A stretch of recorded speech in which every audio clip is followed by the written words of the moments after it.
माता की। धन्यवाद सबका। मैं अब प्रार्थना करूंगा डॉक्टर कृष्ण मिड्डा जी जो इस कार्यक्रम के संयोजक हैं, पंचनद के संयोजक सुभाष सुधा जी, भाई मनीष ग्रोवर जी और जगदीश चोपड़ा जी आए हुए अतिथिगणों का पगड़ी द्वारा सम्मान करें और उन्हें स्मृति चिन्ह भेंट करें। सभी जो बाहर खड़े हैं कृपया अंदर की तरफ आ जाएं, जिनका हमें इंतजार था और आज सुबह बाय एयर नहीं आ पाए मुख्यमंत्री जी चंडीगढ़ से बाय रोड और ठीक समय पर हमारे बीच में पहुंचे हैं। उनकी पूरी टीम यहां पर मंच पर उपस्थित है। मैं उनका धन्यवाद और आभार व्यक्त करता हूं। पगड़ी बांधने वाले पगड़ी बांधेंगे। पुष्पगुच्छ जगदीश चोपड़ा जी और मनीष ग्रोवर जी। सिर्फ ये 2 मिनट की हमारी प्रक्रिया है। इसके बाद एक बुजुर्ग सिंबॉलिक रूप में हमारे बीच में सरदार मोहर सिंह भाटिया जी जो केवल 7 वर्ष के थे जब ये विभाजन हुआ, उनका सम्मान शाल द्वारा माननीय मुख्यमंत्री करेंगे। लेकिन 1 मिनट रुक कर अभी पगड़ी बांधने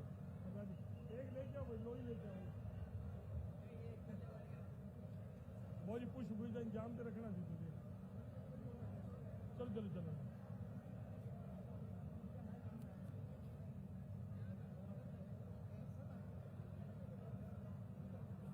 सुधा जी प्रदेश अध्यक्ष मोहन कोशी पगड़ी बनवाओ ना। आप 3 लोग कह रहे थे, 3 है।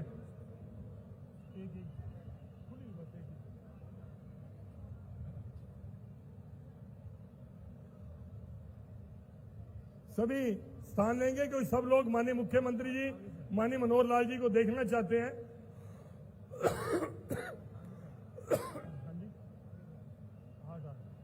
बोलो भारत माता की। वंदे। सामूहिक कम आवाज आ रही है बाईं तरफ वाले। बोलो भारत माता की। दाईं तरफ वाले बोलो भारत माता की। अब मिलकर बोलो भारत माता की। अब सिर्फ आगे वाले बोलो भारत माता की। अब सिर्फ पीछे वाले बोलो भारत माता की। धन्यवाद। अब मैं प्रार्थना करूंगा माननीय मुख्यमंत्री जी से। सरदार मोहर सिंह जी एक बार आगे आ जाइए। सुधा जी एक बार स्मृति चिन्ह देकर।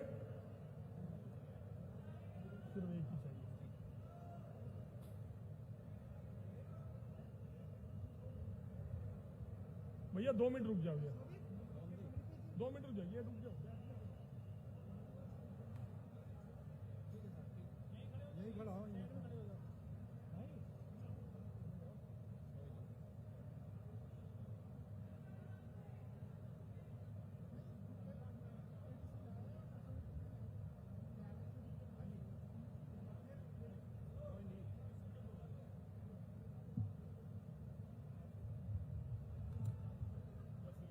सम्मान करा के फिर आपका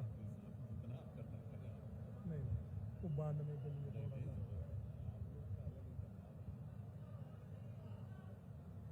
एक बार थोड़ा मेरी पत्रकार बंधुओं को असुविधा हो रही है। सुभाष जी थोड़ा सा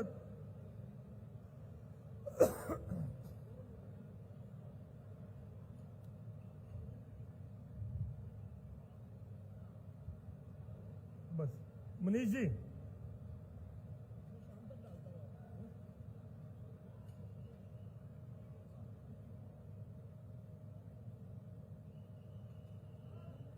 बस हो गया। मैं प्रार्थना करूंगा सारी टीम से माननीय मनोहर लाल जी का भी स्मृति चिन्ह देकर आगे दीजिए। स्मृति चिन्ह माननीय प्रदेश अध्यक्ष मोहनलाल कौशिक जी का स्मृति चिन्ह देकर स्वागत करेंगे।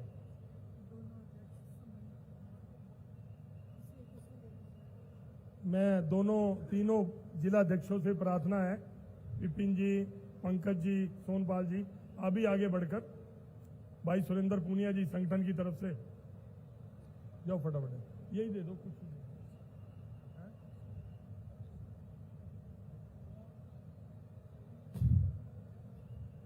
जल्दी करेंगे बस। अब मैं प्रार्थना करूंगा सरदार मोहर सिंह जी जो उस समय 7 वर्ष के थे वो आगे आए और माननीय मुख्यमंत्री जी अपने हाथ से लोई पहनाकर उन बुजुर्गों के प्रति अपना सम्मान प्रदर्शित करेंगे।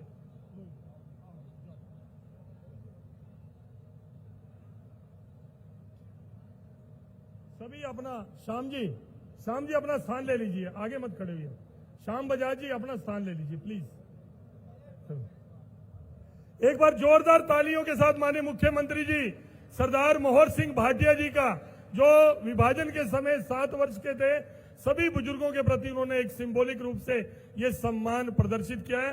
अब मैं प्रार्थना करूंगा डॉक्टर कृष्ण मिड्डा जी से, वो शब्दों द्वारा स्वागत करेंगे।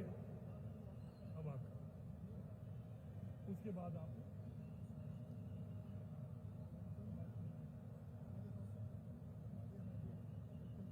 भारत माता की, भारत माता की। सबसे पहले संत शिरोमणि स्वामी धर्मदेव जी महाराज, अरनदास जी महाराज और वहीं पर हमारे मुख्यमंत्री माननीय नायब सैनी जी, जिनके बारे में कहूंगा कि तूफानों में जो चिराग जला दे, ऐसा हो नेता जो सूबे को सजा दे, सूबों के खुशबू से महका दे। वहीं मेरे पिता तुल्य केंद्रीय कैबिनेट मंत्री आदरणीय श्री बाबूजी मनोहर लाल जी, जिनके लिए मैं ये कहना चाहूंगा, जो दुनिया को दिखाई दे उसे कहते हैं खामोशी। जो दुनिया को दिखाई दे उसे कहते हैं खामोशी, जो आंखों में दिखाई दे उसे तूफान कहते हैं। मैंने कर दिया एक एक रुखसत अपने अंदर से सब कुछ, मैंने कर दिया एक एक करके सब कुछ रुखसत, मगर एक चीज बाकी है जिसे ईमान कहते हैं। वही हमारे कैबिनेट मंत्री और इस इलाके के मंत्री केदावर नेता श्री कृष्णपाल गुर्जर जी और हमारे अध्यक्ष महोदय माननीय बडोली साहब, कैबिनेट मंत्री श्री विपुल गोयल जी, कैबिनेट मंत्री श्री कृष्ण पवार जी, कैबिनेट मंत्री डॉक्टर अरविंद शर्मा जी, कैबिनेट मंत्री श्री श्याम सिंह राणा जी, श्रीमती श्रुति चौधरी जी, गौरव गौतम जी और मंत्री राजेश नागर जी, पूर्व मंत्री मनीष ग्रोवर जी और हमारे महामंत्री सुरेंद्र पूनिया जी, पूर्व मंत्री और पंचनद ट्रस्ट के प्रदेशाध्यक्ष सुभाष सुधा जी, बड़े भाई संजय भाटिया जी व जगदीश चोपड़ा जी। आज हम लोग एकत्रित हुए हैं विभाजन विभाषिका को लेकर। मैं धन्यवाद करना चाहूंगा हमारे देश के प्रधानमंत्री जी का, जिन्होंने इस दिन को चुना। ये दिन वो दिन है जो लाखों लोग तबाह होकर इस हिंदुस्तान की सरजमी पर आए। बहुत से लोगों ने अपनी शहादतें देने का काम किया। जब 1947 की बात थी कि आजादी का अवसर है, चारों तरफ खुशियां ही खुशियां मन रही थी कि हम आजाद हो रहे हैं। वहीं पर ऐसा दिवस आया, कुछ राजनेताओं की वजह से उस समय के राजनेताओं ने अपनी कुर्सी पाने के लिए, सत्ता हथियाने के लिए इस देश के टुकड़े करने का काम किया। जिन्ना और नेहरू जी ने प्रधानमंत्री बनने के लिए एक ऐसा षड्यंत्र रचा जो आज आप सब लोगों के सामने है। कहते हैं राजनीति अगर देश के लिए हो तो धर्म बन जाती है, और वरना कुर्सी की हवस हो तो सरहदों में बट जाती है। ऐसा काम उस समय कांग्रेस ने करने का काम किया और अपनी गद्दी को हथियाने का काम किया। लकीरें खींच दी जब सरहद के नाम पर इंसान बट गया, मजहब के नाम पर वो दर्द आज भी आंखों में कैद है जो बंटवारे के नाम पर सह गए हम लोग। साहब, वो ऐसा बंटवारा था जिसको सुनकर भी दिल और दिमाग के अंदर सिरहन पैदा हो जाती है, हमारे रोंगटे खड़े हो जाते हैं कि किस प्रकार का ये बंटवारा था जो 10 लाख से ज्यादा लोगों की शहादतों के ऊपर यह बंटवारा हुआ, उनकी लाशों के ऊपर यह बंटवारा हुआ। लेकिन इतिहास के अंदर उनका कोई जिक्र नहीं, कहीं कोई इतिहास के अंदर बताया नहीं गया।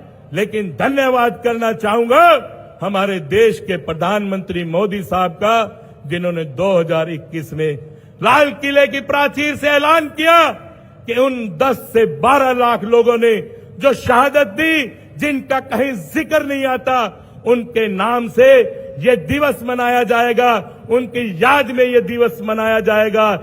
हिंदू धर्म के अनुसार आप अच्छी तरह जानते हैं कि श्राद्ध मनाए जाते हैं, तिलांजलि दी जाती है, पुष्पांजलि दी जाती है, श्रद्धांजलि दी जाती है। ये अवसर हमारे देश के प्रधानमंत्री जी ने हमें दिया कि हम अपने पूर्वजों को श्रद्धांजलि दे सके, तिरंजांजलि दे सके। याद कीजिए जो बंटवारे के दौरान किस प्रकार से हमारे बड़े बुजुर्गों ने अपनी बहन और बेटियों को जहर देने का काम किया ताकि कोई उनकी अस्मत न लूट सके। साहब, जब ट्रेनों के द्वारा उनके लोग चले तो बहुत से लोगों को तलवारों और बर्छों से मौत के घाट उतार दिया गया। लुटपुट कर यहां पहुंचे, ट्रेनों की ट्रेनें कट-पिट कर यहां पर आई। यहां के कुछ हिंदू संगठनों ने भी बराबर में जवाब दिया, तब जाके वो हादसा रुका। साहब, उस हादसे में 10 से 12 लाख लोग बिल्कुल लाशें ही लाशें बिछ गई। मैं ये कहना चाहूंगा कि जिस प्रकार से वो लाशें बिछी, वो मंजर जो अपनों को अपनों के सामने ही मरते देखा होगा। भिवानी के एक व्यक्ति ने कहा कि हम लोगों ने, हमारे परिवार में 7 लाशें उठी। साहब, एक लाश परिवार में उठानी मुश्किल हो जाती है, किस प्रकार से अपनी आंखों के सामने ट्रेन में लोगों को मरते देखा होगा, किस प्रकार से ये किया होगा। ये सारा जुल्म अगर किसी ने किया तो कांग्रेस ने किया। कांग्रेस की याद आई तो जख्म पुराने निकले, कांग्रेस की याद आई तो जख्म पुराने निकले, दिल की मिट्टी से कुछ फसाने निकले। शहर में जो करता था सांप के कांटे का इलाज, उसी के तहखाने से सांपों के ठिकाने निकले। कांग्रेस ने इस प्रकार इस देश को बर्बाद कर दिया, खंड खंड कर दिया इस देश को। लेकिन वो लोग नहीं जानते कि इस देश में जहां पर नवरात्रों में अखंड ज्योत जलाई जाती है, जहां पर रामायण के अखंड पाठ होते हैं, उस देश को खंडित नहीं होने दिया जाएगा। अब उस देश को खंडित नहीं होने दिया जाएगा। आज भी वो बुजुर्ग जो आप लोगों के बीच में बैठे जब बताते हैं कि किस प्रकार से हमारी बहन बेटियों को अपने हाथों से जहर दिया होगा, साहब, वो कल्पना कर देखिए कि अपने ही बच्चों को किस प्रकार से मारने का काम किया। मैं आपको यही कहना चाहता हूं कि समय की कमी है। दर्द कितना था, दर्द कितना है बता भी नहीं सकते, जख्म कितने हैं दिखा भी नहीं सकते। आंखों से समझ सको तो समझ लो, आंसू कितने गिरे बता भी नहीं सकते। और ये हादसा यही नहीं रुका, हम वहां से लुटपुट कर आए और यहां आकर फिर लुटे। 2016 में फिर हमको लूटा गया, फिर हमको लूटा गया। मैं धन्यवाद करना चाहूंगा बाबूजी मनोहर लाल जी का, जिन्होंने उस समय जो आग जली हुई लोगों को किस प्रकार से दोबारा बसाने का काम किया। मैं पूछना चाहता हूं उन लोगों से, जुबान तो खोल, नजर तो मिला, जवाब तो दे। जुबान तो खोल, नजर तो मिला, जवाब तो दे। मैं कितनी बार लूटा, हिसाब तो दे। हमेशा कांग्रेस हमको लूटती आई साहब, हमेशा हमें कांग्रेस लूटती आई। मैं, समय की कमी है, बार बार हमारे बड़े भाई कह रहे हैं कि जल्दी समाप्त करो, लेकिन मैं आप लोगों से यही कहूंगा कि धन्यवाद करता हूं हमारे बाबूजी मनोहर लाल जी का, जिन्होंने देश के प्रधानमंत्री जी के कहने के बाद इस दिवस को मनाया। क्योंकि हमारे पितृ भी, मैं ये कहूंगा कि ऊपर बैठे हुए हमें आशीर्वाद देते होंगे। और यही कहूंगा कि आज हर आदमी जिसे रेफ्यूजी कहा जाता था, शरणार्थी कहा जाता था, वो आज एक ही बात कहता है कि जब मैं मर जाऊं तो मेरी अलग पहचान लिख देना, मेरे कफन के कोनों पे हिंदुस्तान लिख देना, हिंदुस्तान लिख देना। जय हिंद, जय भारत, जय हरियाणा। बहुत बहुत आभार डॉक्टर कृष्णलाल मिड्डा जी का। मैं निवेदन करूंगा श्री सुभाष सुधा जी से, हरियाणा सरकार के पूर्व मंत्री और पंचनद ट्रस्ट के हमारे प्रदेश अध्यक्ष, इस आयोजन में जिनकी महत्वपूर्ण भूमिका रही है, उनसे निवेदन कर रहा हूं कि वो आए। समय की सीमाएं जरूर हैं, लेकिन अपने उद्गार, अपने स्वागत संबोधन आपके समक्ष रखें।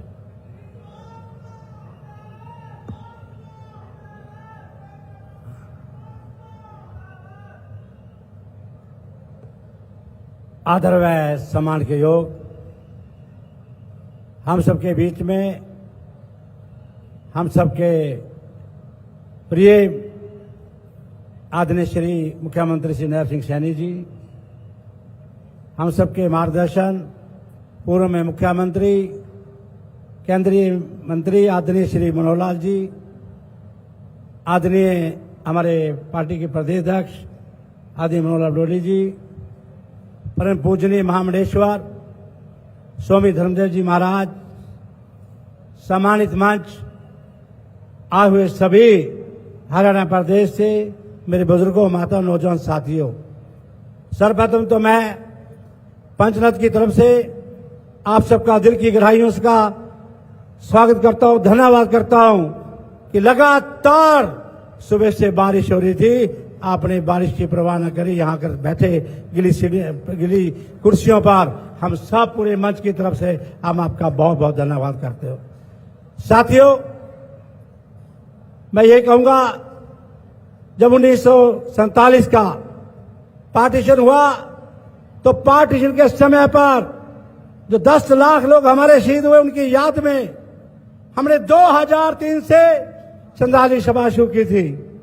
हमारे मन के अंदर एक बहुत पीड़ा थी कि हमारा एक म्यूजियम होना चाहिए, लेकिन मैं कहूंगा किस प्रकार से जब हम पार्टीशन के समय पर आए, हमने किसी के आगे भीख नहीं मांगी, हमेशा हाथ ऐसे किया, कभी किसी के आगे हाथ ऐसे नहीं किया। हमने क्या करना था, अपना धर्म नहीं बदलना था। हमने अपना धर्म नहीं बदला, हम यहां पर आए पार्टीशन के समय पर, मजदूरी करी, पल्लेदारी की, सब कुछ किया, लेकिन किसी के आगे भीख नहीं मांगी। साथियों, ऐसी व्यवस्था के बाद हमारे अंदर जब हम स्वामी धर्मदेव जी महाराज बैठे, बहुत बड़ा एक मन के अंदर पीड़ा थी, एक म्यूजियम होना चाहिए। प्रदेश के पूर्व मुख्यमंत्री आदरणीय मनोहर लाल जी ने बहुत मदद करी हमारी, मैं कहता हूं जोरदार तालियों से आदरणीय मनोहर लाल जी का हम धन्यवाद करते हैं। मैं एक बात और भी कहता हूं, आदरणीय मुख्यमंत्री नैब सिंह सैनी जी बैठे हैं, आदरणीय मनोहर लाल जी, दोनों मैं कहता डबल इंजन की सरकार, हमारा म्यूजियम बनेगा तो दोनों सरकार, दोनों के आशीर्वाद से हमारा म्यूजियम बनेगा। साथियों, मैं आज इस मंच के माध्यम से कोई डिमांड नहीं हमारी किसी प्रकार की, मैं तो इतना ही कहूंगा कि जो पीड़ा, जो दर्द हमारा हुआ था, आदरणीय प्रदेश के पूर्व मुख्यमंत्री मनोहर लाल जी के मार्गदर्शन पर देश के प्रधानमंत्री नरेंद्र मोदी जी के पास आवाज पहुंची और उन्होंने लाल किले से ऐलान किया कि 14 अगस्त का विभाजन भिक्षा के नाम से मनाया जाएगा।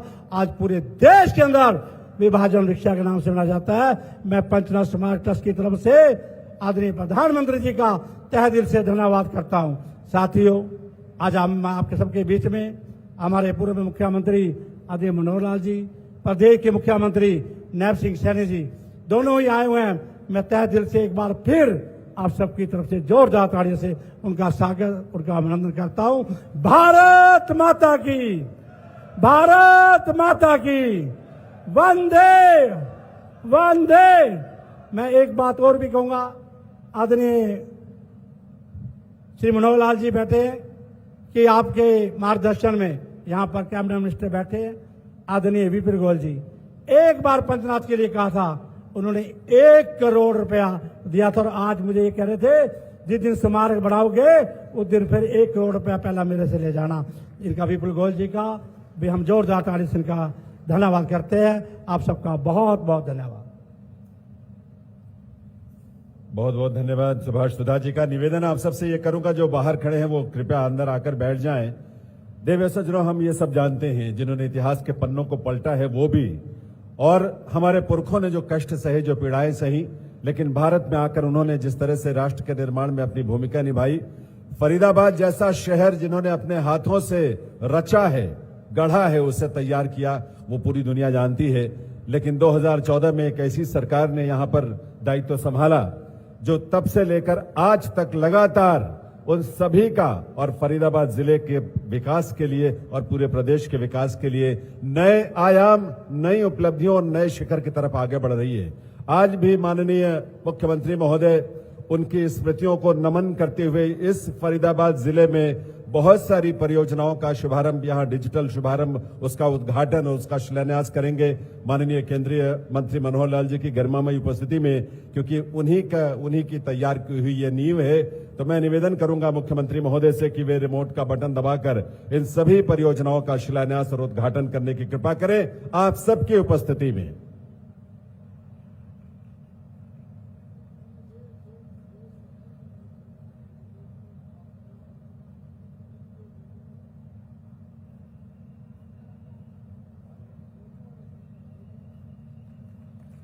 तो ये नमन है, ये श्रद्धांजलि है हमारे उन भाइयों बहनों के लिए जिन्होंने मजहबी कट्टरता का शिकार होते हुए लाखों ने बलिदान दिए।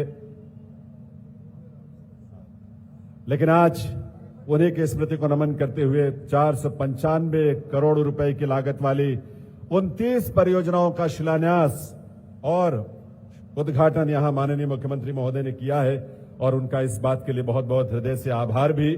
शिक्षा का क्षेत्र हो, स्वास्थ्य हो, सड़क निर्माण, विद्युत, खेल, HSRDC, FMDA, HV, PNL, इन सब के मिलाकर 29 परियोजनाओं का ये उद्घाटन और शिलान्यास आज मुख्यमंत्री महोदय ने किया है। उनका हृदय से आभार और ये उन स्मृतियों को भी नमन है और उन्हीं को समर्पित है जिन्होंने फरीदाबाद की नींव रखी, उसको गढ़ा है। और इस अवसर पर अब मैं हम सबके बीच यहां विराजमान माननीय केंद्रीय सहकारिता राज्य मंत्री और देश की संसद में हम सबका प्रतिनिधित्व करने वाले श्री कृष्णपाल गुर्जर जी से निवेदन करूंगा कि वे आएं और इस अवसर पर अपना संबोधन आपके समक्ष रखें।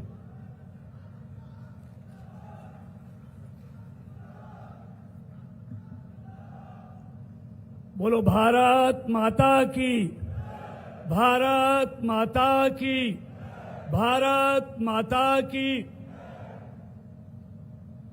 आज के इस राज्य स्तरीय विभाजन विभीषिका स्मृति दिवस के शुभ अवसर पर हम सब के बीच उपस्थित हरियाणा के यशस्वी और लोकप्रिय मुख्यमंत्री आदरणीय नायब सैनी जी, केंद्र सरकार में मंत्री, पूर्व में 2 बार हरियाणा के मुख्यमंत्री रहे, देश और प्रदेश के लोकप्रिय नेता, हम सब के मार्गदर्शक और जिनके मार्गदर्शन में हमने राजनीति के इस शिखर तक पहुंचे, ऐसे हम सब के नेता आदरणीय श्री मनोहर लाल जी, पूज्य स्वामी धर्मदेव जी महाराज, प्रदेश के अध्यक्ष श्री मोहनलाल बड़ौली जी, मंच पर उपस्थित हरियाणा सरकार के मंत्रीगण, सांसदगण, विधायकगण, पदाधिकारीगण और मेरे सामने रात 2 बजे से अब तक लगातार भारी बारिश के बावजूद भी हजारों की संख्या में आए हुए सभी आदरणीय भाइयों बहनों, पत्रकार और छायाकार मित्रों, कल देश आजादी का जश्न मनाएगा और आज देश उस जश्न से पहले आदरणीय मोदी जी के आह्वान पर विभाजन की जो विभीषिका थी, आज उसको मना रहा है। और उसी निमित्त आज हम फरीदाबाद में एकत्रित हुए हैं। मित्रों, मुझसे पूर्व वक्ताओं ने भी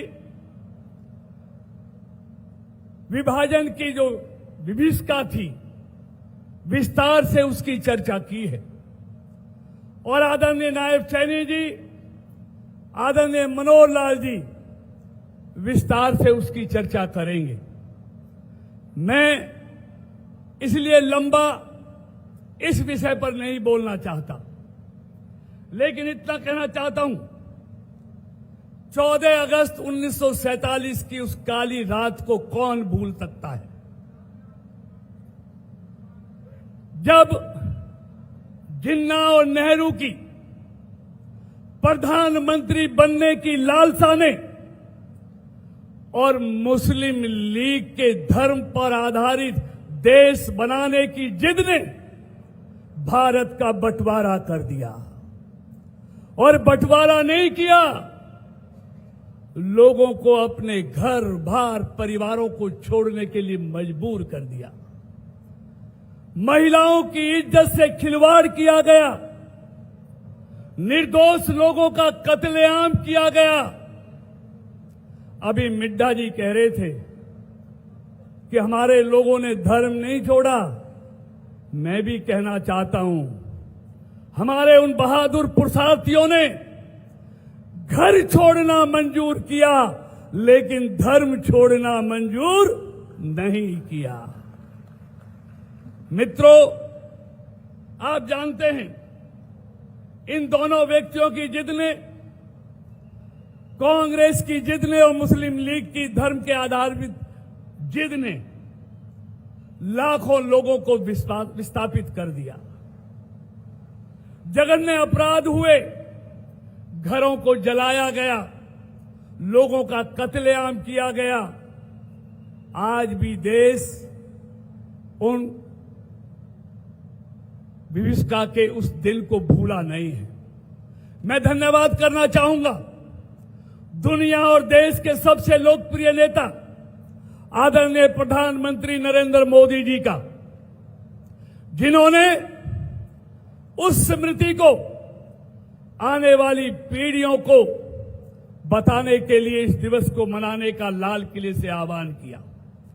मैं धन्यवाद करना चाहूंगा तत्कालीन तब के हरियाणा के मुख्यमंत्री मनोहर लाल जी का, जिन्होंने सबसे पहले देश में इस दिवस को मनाने का काम हरियाणा में किया।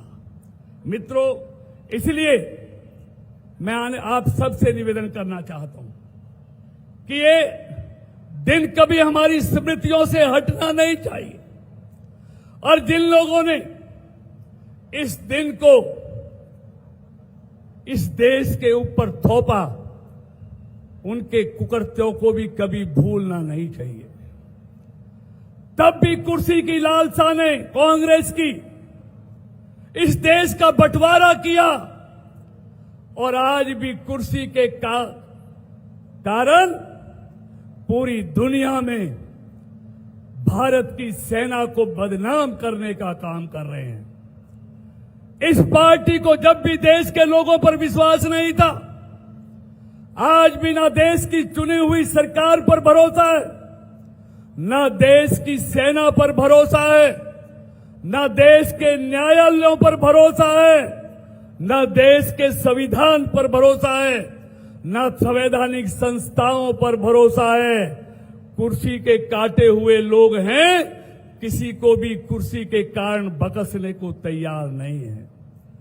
पूरी दुनिया में भारत की लोगों को और सेना को बदनाम करने के काम कुर्सी के काटे हुए लोग आज भी कर रहे हैं, जिनके कारण हमारे देश के लोगों को घर बार छोड़ने के लिए और अपने परिवार को शहीद करने के लिए मजबूर होना पड़ा।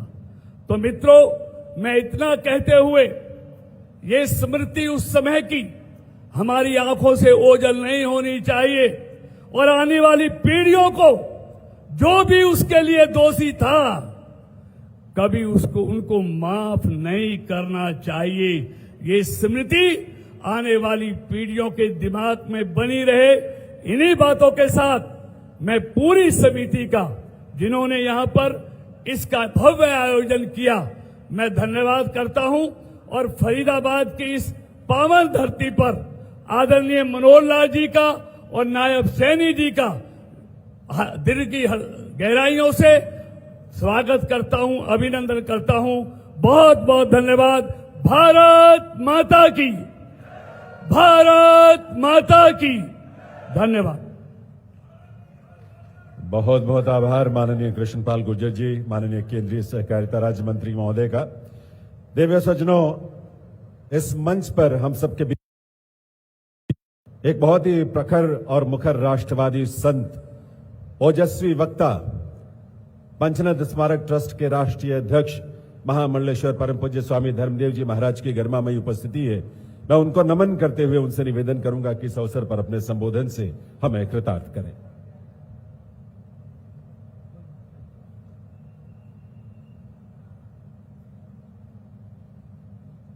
सारी दुनिया के वाली मालिक अपार ब्रह्म परमेश्वर परमपिता परमात्मा अखिलेश्वर जगदीश्वर मेरे भगवान, हे सर्वशक्तिमान दया निधान कृपा निधान, कण कण में व्याप्त हो, जरे जरे में आप समाये हो, सारी सृष्टि को रचाया आपने। ये सारा खेल सारे नजारे आपके हैं और आपके बनाए संसार में हम आप सब लोग हैं। उस परमपिता परमात्मा का वंदन अभिनंदन नमन करता हूं, प्रणाम करता हूं, अपने आराध्य गुरुजनों का स्मरण करते हुए आज एक गर्व का विषय, गौरवान्वित होने का समय, ऐसा ये पवित्र अवसर, पुनीत अवसर, पावन स्मृतियों में सदा सदा रहने वाला ये मौका और मुकाम, और इसकी गरिमा का परिवर्धन और संवर्धन हो रहा है। हालांकि बड़ा गौरवशाली है, गरिमामय है आज का दिन और आज का अवसर, आज का ये कार्यक्रम, लेकिन इसकी गरिमा को, इसके सम्मान को लग जाते हैं चार चांद जब ऐसे भाव को समर्पित, जिनका मन है, जिनका तन है, जिनका जीवन है, वो यहां पहुंचते हैं। और वो हैं हमारे आदरणीय सम्माननीय परमपिता परमात्मा की ओर से भेजे हुए मेरे हरियाणा और भारत देश को एक फरिश्ते के रूप में, एक देवदूत के रूप में जो प्राप्त हुए हैं। और ये समाज जिनको अपने बीच पाकर के हमेशा गौरवान्वित महसूस करता है, हमारे समाज की एक धुरी हैं। ऐसे मेरे भी निजी रूप से भी बहुत आदरणीय और सम्मानीय और बहुत ही प्रिय, हम सबके गौरव, हम सबके सरताज श्रीमान श्री मनोहर लाल खट्टर जी, और उनके साथ साथ आपके ही बहुत प्रिय, और आज मैं बड़ा स्पष्ट कर दूं, आपके उत्तराधिकारी, जिनको आपने स्वयं अपना उत्तराधिकारी घोषित किया, क्योंकि गुरु जब योग्य होता है, यह सुनिश्चित है उसका उत्तराधिकारी भी योग्य होता है। आप सुपात्र, सुयोग्य ऐसे शिष्य को घड़ने वाले कहूंगा, तराशने वाला कहूंगा, वो तो आप श्रीमान श्री खट्टर जी हैं। लेकिन आपने जो एक उत्तराधिकारी दिया, उस पर समग्र इस समय कहूंगा कि हरियाणा प्रदेश का प्रत्येक जनमानस आज गर्व करेगा, कर रहा है। वो हमारे वर्तमान आदरणीय सम्माननीय मुख्यमंत्री, यशस्वी मुख्यमंत्री श्रीमान श्री नायब सिंह सैनी जी हैं।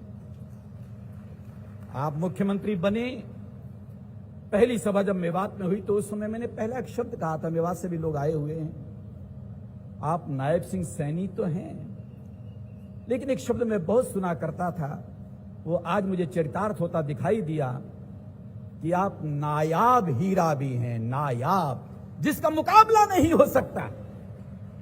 गर्व करें श्री मनोहर लाल जी, गर्व करें हरियाणा प्रदेश कि ऐसे प्यारे माननीय मुख्यमंत्री हमारे हरियाणा प्रदेश को प्राप्त हुए हैं। आपकी गरिमामयी उपस्थिति है, मुख्यमंत्री के रूप में आज इस कार्यक्रम में आप हैं, और उनके साथ साथ भाजपा सरकार हमारे हरियाणा प्रदेश की तीसरी बार बनी।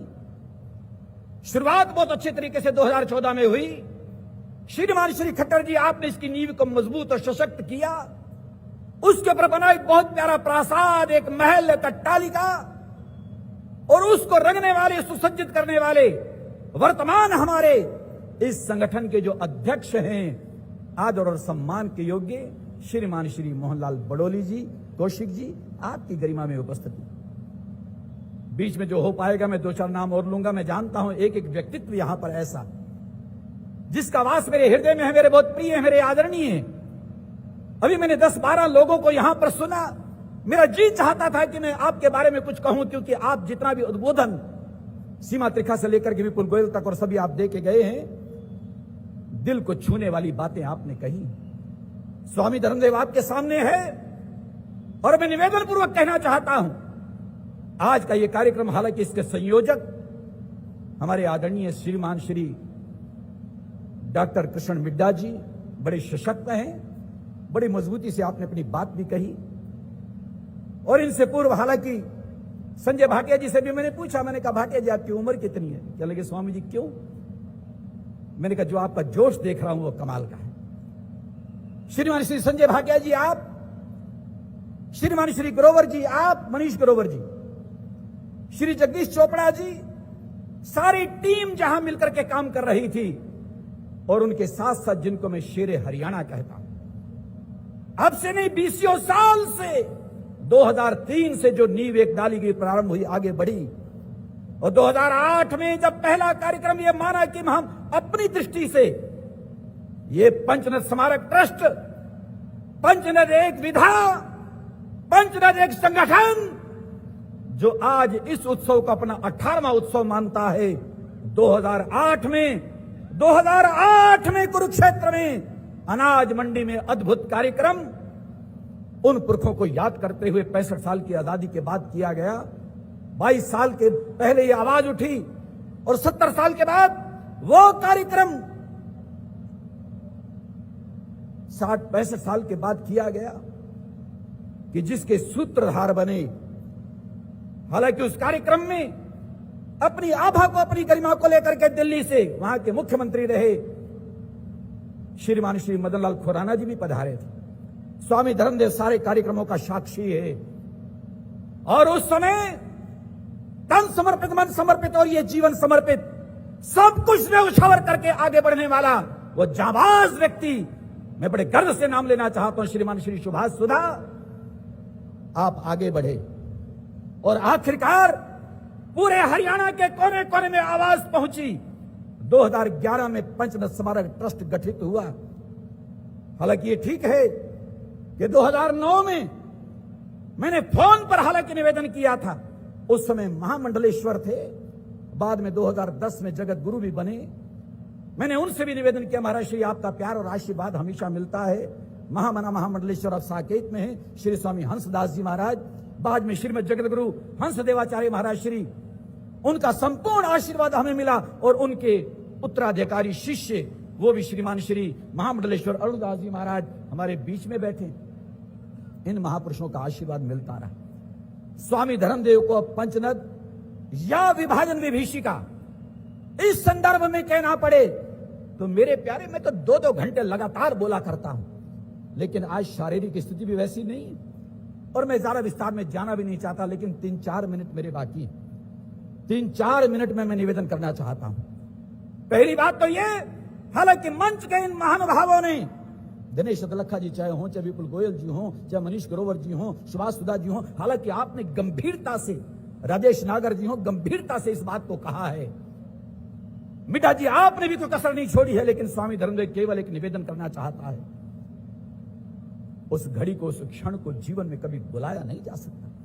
और मेरे विचार से, स्वामी धर्मदेव के विचार से और उसके साथ साथ सभी के विचार से, ऐसी घड़ी को कभी भुलाना भी नहीं चाहिए।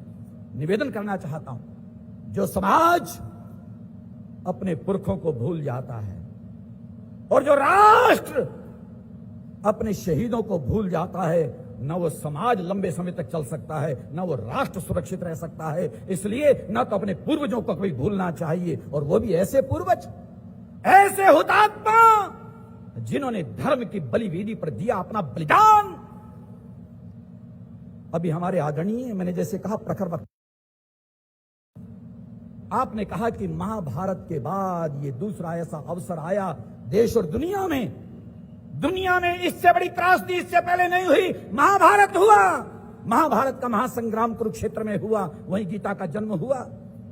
लेकिन आपने ठीक कहा कि उसके बाद उतनी बड़ी त्रासदी अगर कोई आई, 1947 में आई, 15 अगस्त आजादी से पहले यह प्यारा दिन 15 अगस्त देश की आजादी, यह प्यारा दिन देखने, तिरंगा झंडा हमारा लहराए लाल किले की प्राचीर पर वो देखने को मिला। लेकिन उससे पहले वो त्रासदी, वो विभीषिका, वो संकट पश्चिमी पंजाब के लोगों को झेलना पड़ा। कटे, मरे, पिटे, लुटे। आपने ठीक कहा, लेकिन जरा सा एक संशोधन करते हुए मैं ये भी कहना चाहता हूं, महाभारत में तो कहीं ना कहीं दोनों का आपस में स्वार्थ था। कौरव हो पांडव हो, कहीं ना कहीं कोई स्वार्थ टकरा रहा था। उस वजह से लाशें बिछी वहां पर। लेकिन स्वामी धर्मदेव की आत्मा पूछना चाहती है कि इन लोगों का, इन पुरखों का क्या स्वार्थ था? मुझे बताए कोई, क्या स्वार्थ था इनका कि जिन लोगों ने कोई स्वार्थ नहीं, कोई मतलब नहीं, आराम से रह रहे थे, बट रहा है देश, हो रहा है आजाद, हो जाए, हमारा घर लेना चाहते हो ले लो, हमारी जन्मभूमि लेना चाहते हो ले लो, हमें छोड़ना है घर छोड़ देते हैं, लेकिन हमारी जान क्यों ले रहे? लेकिन जालिमों ने, हमारे प्रधानमंत्री जी ने आज कहा, उनके भाषण को आपने सुना, उन दहशतगर्दों ने, उन जालिमों ने उनके बच्चों को नहीं बख्शा, उनकी माओ को नहीं बख्शा। क्या कसूर था मुझे बताए कोई? मेरे नायब सिंह सैनी जी कई बार कहते हैं कि स्वामी जी दोषी कौन है इसमें? ये तो अपने आदरणीय अभी आप सुन चुके हो, संकेत मिल गया आपको कि कौन दोषी थे वो लोग। उनको मैं चाहता हूं आज कि मेरा देश कभी भी माफ न करे, कभी भी माफ न करे। जो गद्दी के लोभी थे, गद्दी को पाना चाहते थे, ऐसे लोगों को ये समाज और देश कभी माफ न करे। लेकिन पता नहीं क्या हो जाता। आज भी मैं फिर कहना चाहता हूं, वो देश को फिर बंटवारे की ओर ले जाना चाहते वो लोग अभी भी तड़फ रहे हैं। उन लोगों की मंशा साफ नहीं है, लेकिन ये विभाजन, ये विभीषिका, ये त्रासदी, ये संकट, ये बंटवारा फिर कभी आपके बच्चों को न देखना पड़े, और उसके लिए सावधान होना होगा। स्वामी धर्मदेव किसी एक पार्टी का नहीं है, राष्ट्र सर्वोपरि, राष्ट्र की पीड़ा स्वामी धर्मदेव के अंदर। मेरा देश, मेरा हिंदुस्तान, मेरा भारतवर्ष, अरे लाखों लाखों लोगों का लहू बहा, देश को आजादी मिल गई, स्वतंत्र भारत, लेकिन इसकी आजादी अब कायम रहनी चाहिए। और बड़ा बेबाक होकर के कहना चाहता हूं, मेरे प्रिय, मेरे आदरणीय श्रीमान श्री माननीय मनोहर लाल खट्टर जी 9.5 साल तक शुरू से लेकर के आपने पंचनद को पूरी जान दी है, प्राण हो इसके। प्रारंभ से लेकर के 2014 में, हालांकि इसी पंचनद स्मारक ट्रस्ट ने जब आपका अभिनंदन किया, आप ट्रस्टी भी बने उसके, और उसके बाद ऐसा त्याग, ऐसा त्यागी महामानव आज हो सकता है कहीं ढूंढने को मिले ना मिले, लेकिन मिल रहा है, प्रत्यक्ष है, सामने है। वो फकीर बैठा है हमारे सामने, श्री मनोहर लाल खट्टर। आपने अपनी पैतृक जमीन में से केवल 3 एकड़ जमीन थी पिता के द्वारा मिली हुई हिस्से में, उसमें से 1 एकड़ भूमि तो पंचनद को दे दी। उसका पैसा आप चेक के द्वारा दे चुके हो, बेच करके वो मिल चुका है उसी समय, वो आपने दे दी। और आज भी इस फकीर ने अपने पास कुछ नहीं रखा हुआ।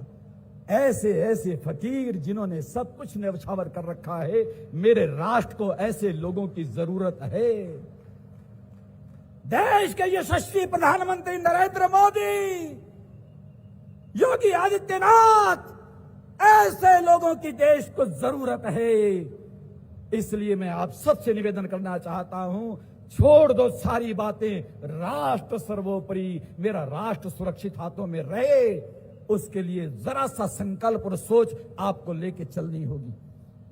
और फिर ऐसे लोगों के उत्तराधिकारी श्रीमान श्री नायब सिंह सैनी, क्या सरल हृदय, उच्च विचार, आदर्श जीवन। कह दूं फिर आधा मिनट ले लूं और आप भी स्वीकार कर लोगे, हां स्वामी जी सच्ची गाल है। हालांकि मेरे बहुत ही प्रिय लोग बैठे, अजय जुनेजा भी बैठे थे, वादे स्वामी जी अपनी बोली बुलाए, मैं बुलेंदा बहु, सारे लोग सुन दे भी हो, प्यार बहु करें दे। लेकिन हां, अब ये बात कहते कहते ये भी कह दूं, उस बात को कहते हुए अपनी भाषा पर, अपने समाज पर हमेशा गर्व करना सबसे कहता हूं। तुसा अपनी बोली बुले दरवाए, अपनी बोली मिठी बोली बुले दरवाए। लेकिन आज इस मंच से स्वामी धर्मदेव आपसे एक संकल्प और दिलवाना चाहता है, जो विष घोला जा रहा है देश में। मेरे प्यारो, हिंदी की बात जब आए कि नहीं हमारी बोली, हमारी भाषा पहले, बाद में हिंदी, ये कहीं हो रहा है, भारत में हो रहा है, जो दुखदाई है। मैं समझता हूं नहीं होना चाहिए। हिंदी बोलने वाले पिट रहे हैं, नहीं हमारी भाषा को बोला जाए, ऐसा कभी नहीं होना चाहिए। अरे संस्कृत की है बेटी, ये नहीं किसी से हेठी। संस्कृत की है बेटी, ये नहीं किसी से हेठी। कौन कहता है इसको दासी, ये तो भाषाओं की रानी है।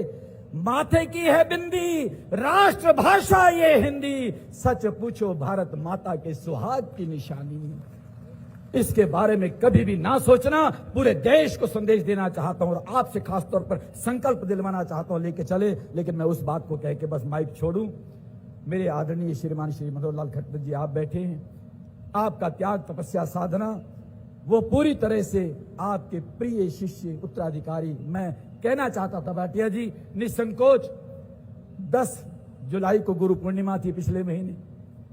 श्रीमान श्री मनोहर लाल खट्टर जी का फोन आता है, स्वामी जी गुरु पूर्णिमा है, आशीर्वाद ले लूं। और मैंने हंसते हंसते कहा फोन पर, मैंने कहा गुरु तो आप भी हो। मनोहर लाल जी हंसे, कह लगे स्वामी जी मैं कितु गुरु हुआ, मैं किवें गुरु हुआ। मैं के नायब सिंह सैनी जी जरा सैनी जी मेरी तरफ देख के स्वीकार कर लेना। मैंने मनोहर लाल जी को कहा, मैंने कहा नायब सिंह सैनी जी भरी सभा में, भरे मंच पर पत्रकारों के बीच में कहते हैं कि श्री मनोहर लाल जी मेरे गुरु है। वो कहते हैं, मैंने कहा हमारे प्रदेश का मुखिया कह रहा है कि वो मेरे गुरु है, तो बताओ मनोहर लाल जी आप गुरु हो कि नहीं? लेकिन नहीं स्वामी जी नहीं, वो उनकी उदारता है सैनी जी की, पर नहीं।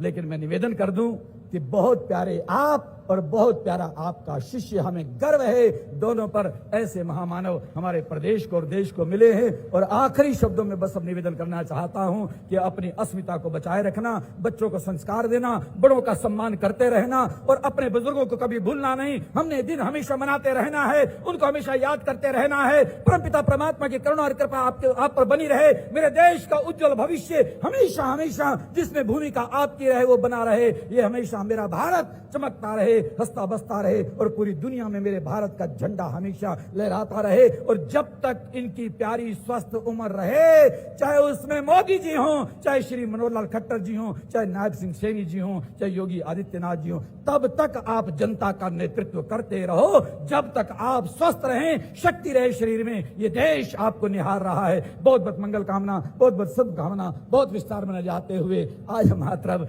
इतना कह के लेता हूं विराम। जय श्री राम।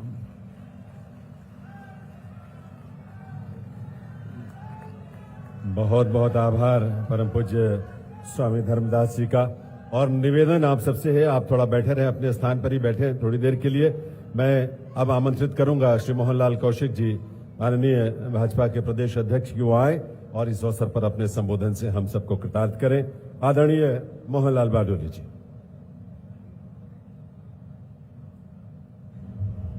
एक बार सभी से निवेदन, मुट्ठी बंद करके जयकारा लगाएंगे। भारत माता की, भारत माता की।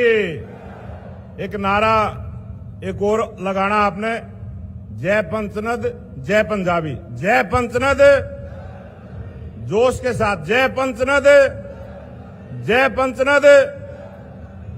आज इस विभाजन की विभीषिका के अवसर पर हमारे हरियाणा प्रदेश के लोकप्रिय मुख्यमंत्री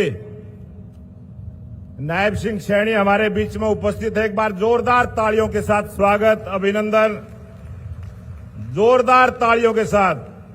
हमारे बीच में हमारे पूर्व में मुख्यमंत्री रहे, वर्तमान में केंद्रीय मंत्री मनोहर लाल जी आज इस अवसर पर उपस्थित है। एक बार जोरदार तालियों के साथ स्वागत, अभिनंदन।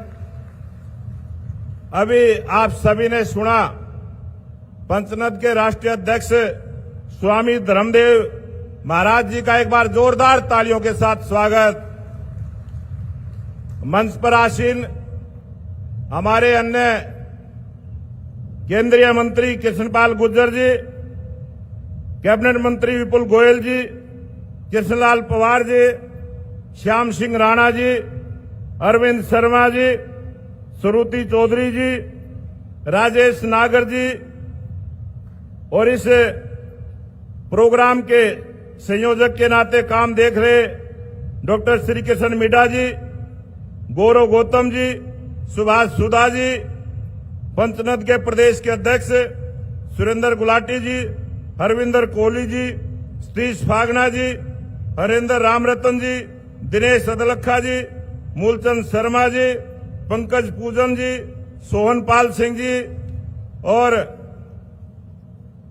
मनीष ग्रोवर जी, संजय भाटिया जी, जगदीश चोपड़ा जी, जो इस प्रोग्राम के सेक्रेटरी के रूप में पूरे कार्यक्रम की योजना रचना बनाई, अरुण दास जी महाराज, प्रवीण बजाज जी, कृष्ण कुमार जी विधायक और हमारे सोनीपत से विधायक मदान जी, निखिल मदान जी और मंच पर आसीन भारतीय जनता पार्टी के सभी नेतागण, इस सभा में उपस्थित मेरे पूजा के योग्य बुजुर्गों, नौजवान साथियों, पूजा के योग्य मेरी माता बहनें और छायाकार पत्रकार साथियों, आज जो 15 अगस्त 1947 को हमें आजादी मिली और जिस प्रकार का मंजर दोनों देशों की अलग अलग सीमाओं में बसने वाले 1.25 करोड़ लोगों के साथ जिस प्रकार का जो अत्याचार, जिस प्रकार की वो विभाजन की विभीषिका, किस प्रकार से अपने घर बार को छोड़कर एक दूसरे देश में आना पड़ा, आज हम उन सब शहीदों को जिन्होंने अपना बलिदान उस विभाजन के समय दिया है, आज हम सब उनको ज्ञात अज्ञात सभी उन शहीदों को अपने श्रद्धा सुमन अर्पित करने के लिए यहाँ आए और ये अवसर दिया आजादी के 75 वर्षों के बाद जो देश के ऐसे प्रधानमंत्री नरेंद्र मोदी जी, जिन्होंने लाल किले से कहा कि ये आजादी हमें ऐसे ही नहीं मिली है, बहुत लोगों का बलिदान इसमें हुआ है और हम सब आज 14 अगस्त को विभाजन विभीषिका के रूप में उन सब शहीदों को अपना श्रद्धा सुमन अर्पित करते हैं और एक निवेदन भी करते हैं कि हमारे आने वाली पीढ़ी इस बात को ना भूले, हमारे आने वाली पीढ़ी उन शहीदों को ना भूले, हमारी आने वाली पीढ़ी उस सब बातों को ध्यान में रखे और एक बात यह भी ध्यान में रखे कि किसके कारण से ये विभाजन हुआ। ये वही कांग्रेस पार्टी के लोग जो आज भी लोगों को गुमराह करने का प्रयास करते हैं। ये जो विभाजन हुआ है तो इसकी जिम्मेवार है तो एक कांग्रेस पार्टी है। इसलिए मैं निवेदन करूंगा, ऐसे लोगों को भूलना नहीं चाहिए और जो अपने आने वाली पीढ़ी है उसको हम ये बात याद कराते रहे। इसी बात को लेके आज ये बड़ा आयोजन हुआ है और इस आयोजन में जो आप सब सम्मिलित हुए हैं, ऐसे खराब मौसम में भी जो इतना भारी जनसमूह यहाँ आया है, आप सबका धन्यवाद करते हुए मैं अपनी वाणी को विराम देता हूँ। आप सबका बहुत बहुत धन्यवाद। जय हिंद, जय भारत। बहुत बहुत आभार आदरणीय मोहनलाल कौशिक जी का। दिव्य सज्जनों, 5 अगस्त 1947 की वो तारीख थी जब कराची में एक जनसभा में पूज्य गुरु जी ने, पूज्य गोलवलकर जी ने एक सभा में कहा था कि भारत का विभाजन एक पाप है और जो इसके लिए उत्तरदायी है उन्हें भावी पीढ़ियां कभी माफ नहीं करेंगी। ये बदकिस्मती की बात है कि स्वतंत्रता के बाद भी विभाजन की प्रवृत्तियां मजबूती के साथ समाज को बांटने का, और आज भी इस तरह की प्रवृत्तियां देश में दिखती हैं। लेकिन 2014 का वर्ष देश के लिए भी और इस प्रदेश के लिए भी ऐतिहासिक रहा जब प्रदेश का नेतृत्व एक ऐसी विभूति ने, माननीय श्री मनोहर लाल जी ने अपने कंधों पर लिया, जिन्होंने पूरे प्रदेश को एक हरियाणा, एक हरियाणवी, एक की सोच के साथ सबका साथ, सबके विकास के संकल्प को धरातल पर उतारा। जिया उन्होंने, साधना की, तपस्या की इस प्रदेश के लिए उन्होंने, और अपना सब कुछ प्रदेश के लोगों के लिए, देश के लोगों के लिए उन्होंने अब समर्पित किया है। ऐसी विभूति का वंदन, अभिनंदन आपके करताल ध्वनि के साथ, आपके बहुत ही सम्मान भरी तालियों के साथ उनका वंदन अभिनंदन करते हुए इस अवसर पर मैं निवेदन करूंगा आदरणीय मनोहर लाल जी से केंद्रीय विद्युत और साथ ही आवास तथा शहरी कार्य मंत्री महोदय से कि वे इस अवसर पर अपने संबोधन से हमें कृतार्थ करें।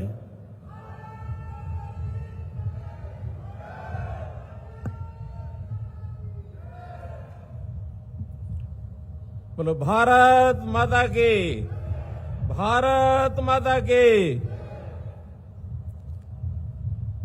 मंच पर विराजमान हरियाणा प्रदेश के अपने बहुत ही यशस्वी मुख्यमंत्री श्री नायब सिंह सैनी जी, पंचनद शहीदी स्मारक समिति के राष्ट्रीय अध्यक्ष स्वामी धर्मदेव जी महाराज, भारतीय जनता पार्टी के प्रदेश अध्यक्ष श्री मोहनलाल कौशिक जी,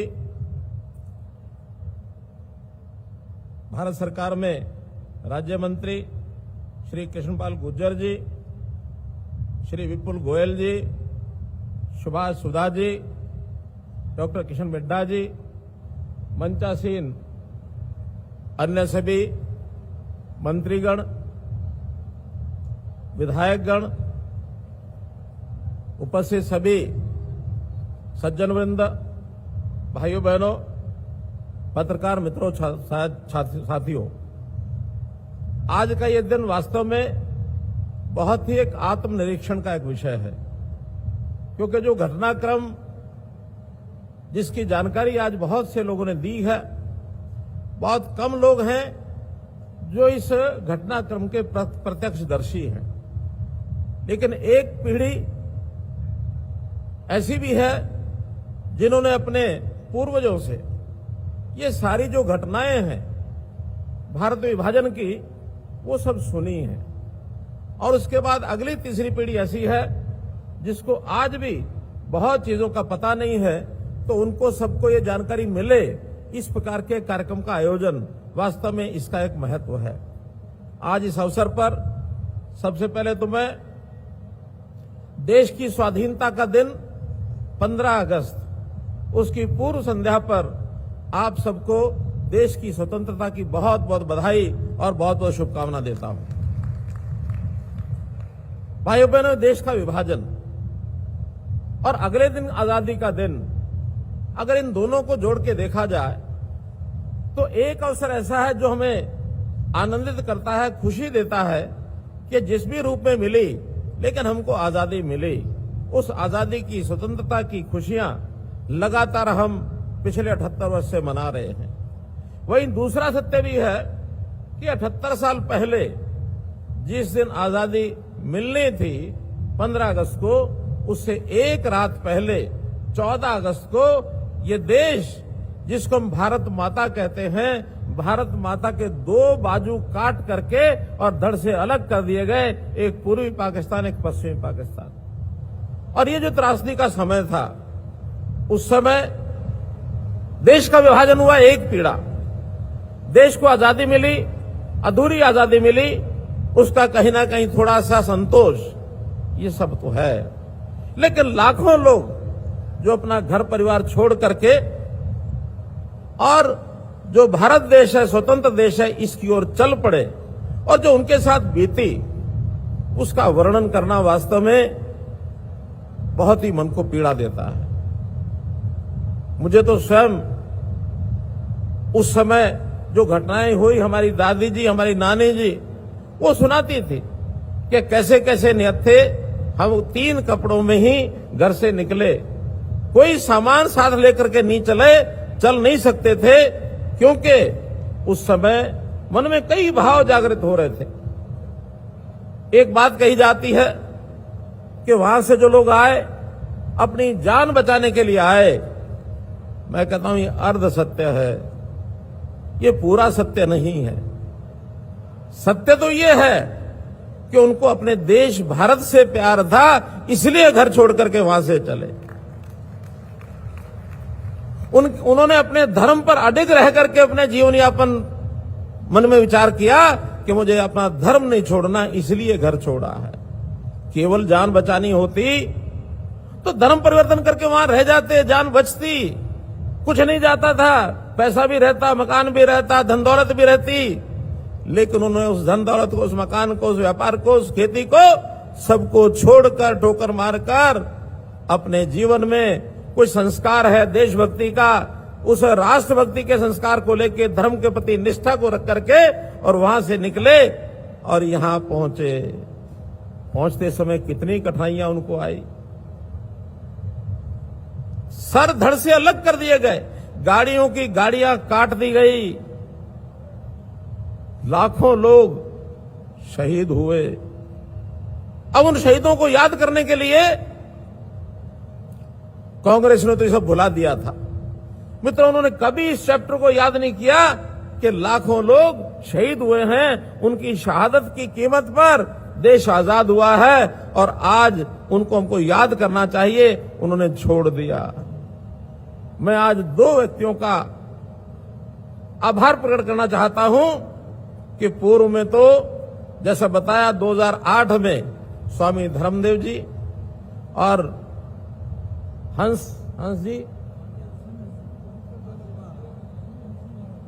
जी महाराज, उन्होंने यानी जो पंचनद शहीद स्मारक समिति का गठन किया कि लाखों लोगों की शहादत को याद तो रखा जाए, कोई उनका स्मारक बनाया जाए। ये इसी क्षेत्र के अंदर वो हरियाणा में ही उस स्मारक के लिए उन्होंने तैयारी की, जमीन भी ले ली है। और बाद में 2014 में जब विषय आगे बढ़ा, प्रधानमंत्री जी से चर्चा हुई तो उनका उन शहीदों को याद रखने के लिए 14 अगस्त का दिन हमको याद करना चाहिए, नई पीढ़ी को बताना चाहिए कि क्या पीड़ा थी, क्या देश था, क्या धर्म था। हमारी नई पीढ़ी इन चीजों को याद नहीं करेगी तो देश के प्रति प्यार क्या होता है, धर्म के प्रति अडिग निष्ठा क्या होती है, ये नई पीढ़ी को पता नहीं लगेगा। हमारे वीर बालकों ने, बाल हकीकत ने, गुरु गोविंद सिंह जी के बच्चों ने धर्म के प्रति अपनी निष्ठा जताते हुए अपना बलिदान दिया। उसके साथ भी प्रधानमंत्री जी ने जो दिसंबर में बाल शहीदी दिवस इस नाम से जो घोषणा की और साथ ही 14 अगस्त को विभाजन विवेश का दिवस, ये इसको भी स्मरण रखे और इस दिन को याद किया जाए, ये बात उन्होंने दी जिसमें से आज का दिन ये लागू हो रहा है। मित्रों, भाइयों बहनों, बहुत सी पहचाने उस समाज को हम दे सकते हैं। समाज के प्रति तरह तरह की टिप्पणियां की गई और कुछ टिप्पणियां तो नकारात्मक टिप्पणियां जिसको कोई स्वीकार ही नहीं कर सकता। छोटे होते हुए मैंने सुना था, जो समाज पश्चिमी पंजाब को छोड़ करके भारतवर्ष में आया उनको कहते थे कौन, पाकिस्तानी आ गया। अरे पाकिस्तानी आ गया, पाकिस्तान तो बना उसके बाद, उससे पहले ही जब ये घटनाक्रम था देश के विभाजन का, विभाजन को स्वीकार नहीं करेंगे।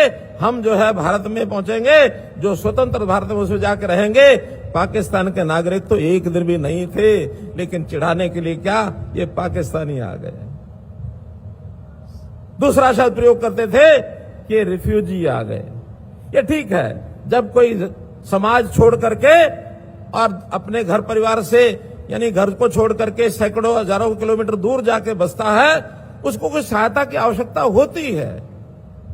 सरकारों ने सहायता की होगी, मैं नहीं मानता नहीं की होगी, लेकिन शरणार्थी वो होता है जो शरण में आकर के और हमेशा हाथ पसारे। इस समाज ने हाथ पसारने से मना कर दिया। मित्रों,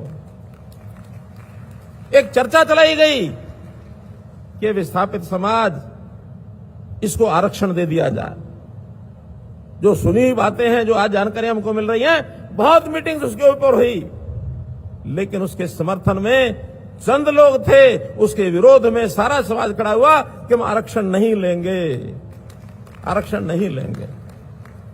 तो आरक्षण की अगर इच्छा रखेंगे तो इसका मतलब यह है कि हम अपनी जो प्रेरणा से काम करने का जो पुरुषार्थ होता है, उस पुरुषार्थ को समाप्त कर बैठेंगे। हमने अपने आप को पुरुषार्थी कहलाया, हम आरक्षण के साथ नहीं गए हैं। पुरुषार्थी व्यक्ति वही होता है जो अपनी योग्यता से, अपनी शिक्षा से, अपने संस्कारों से, अपनी कुवत से अपने पैरों पर फिर से खड़ा हो सकता है।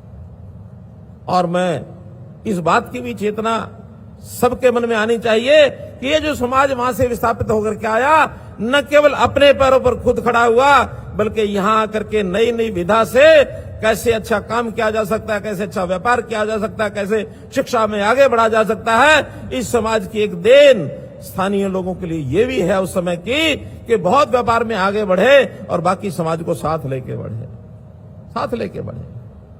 तो मित्रों, पहचान के नाते हम भारतीय हैं।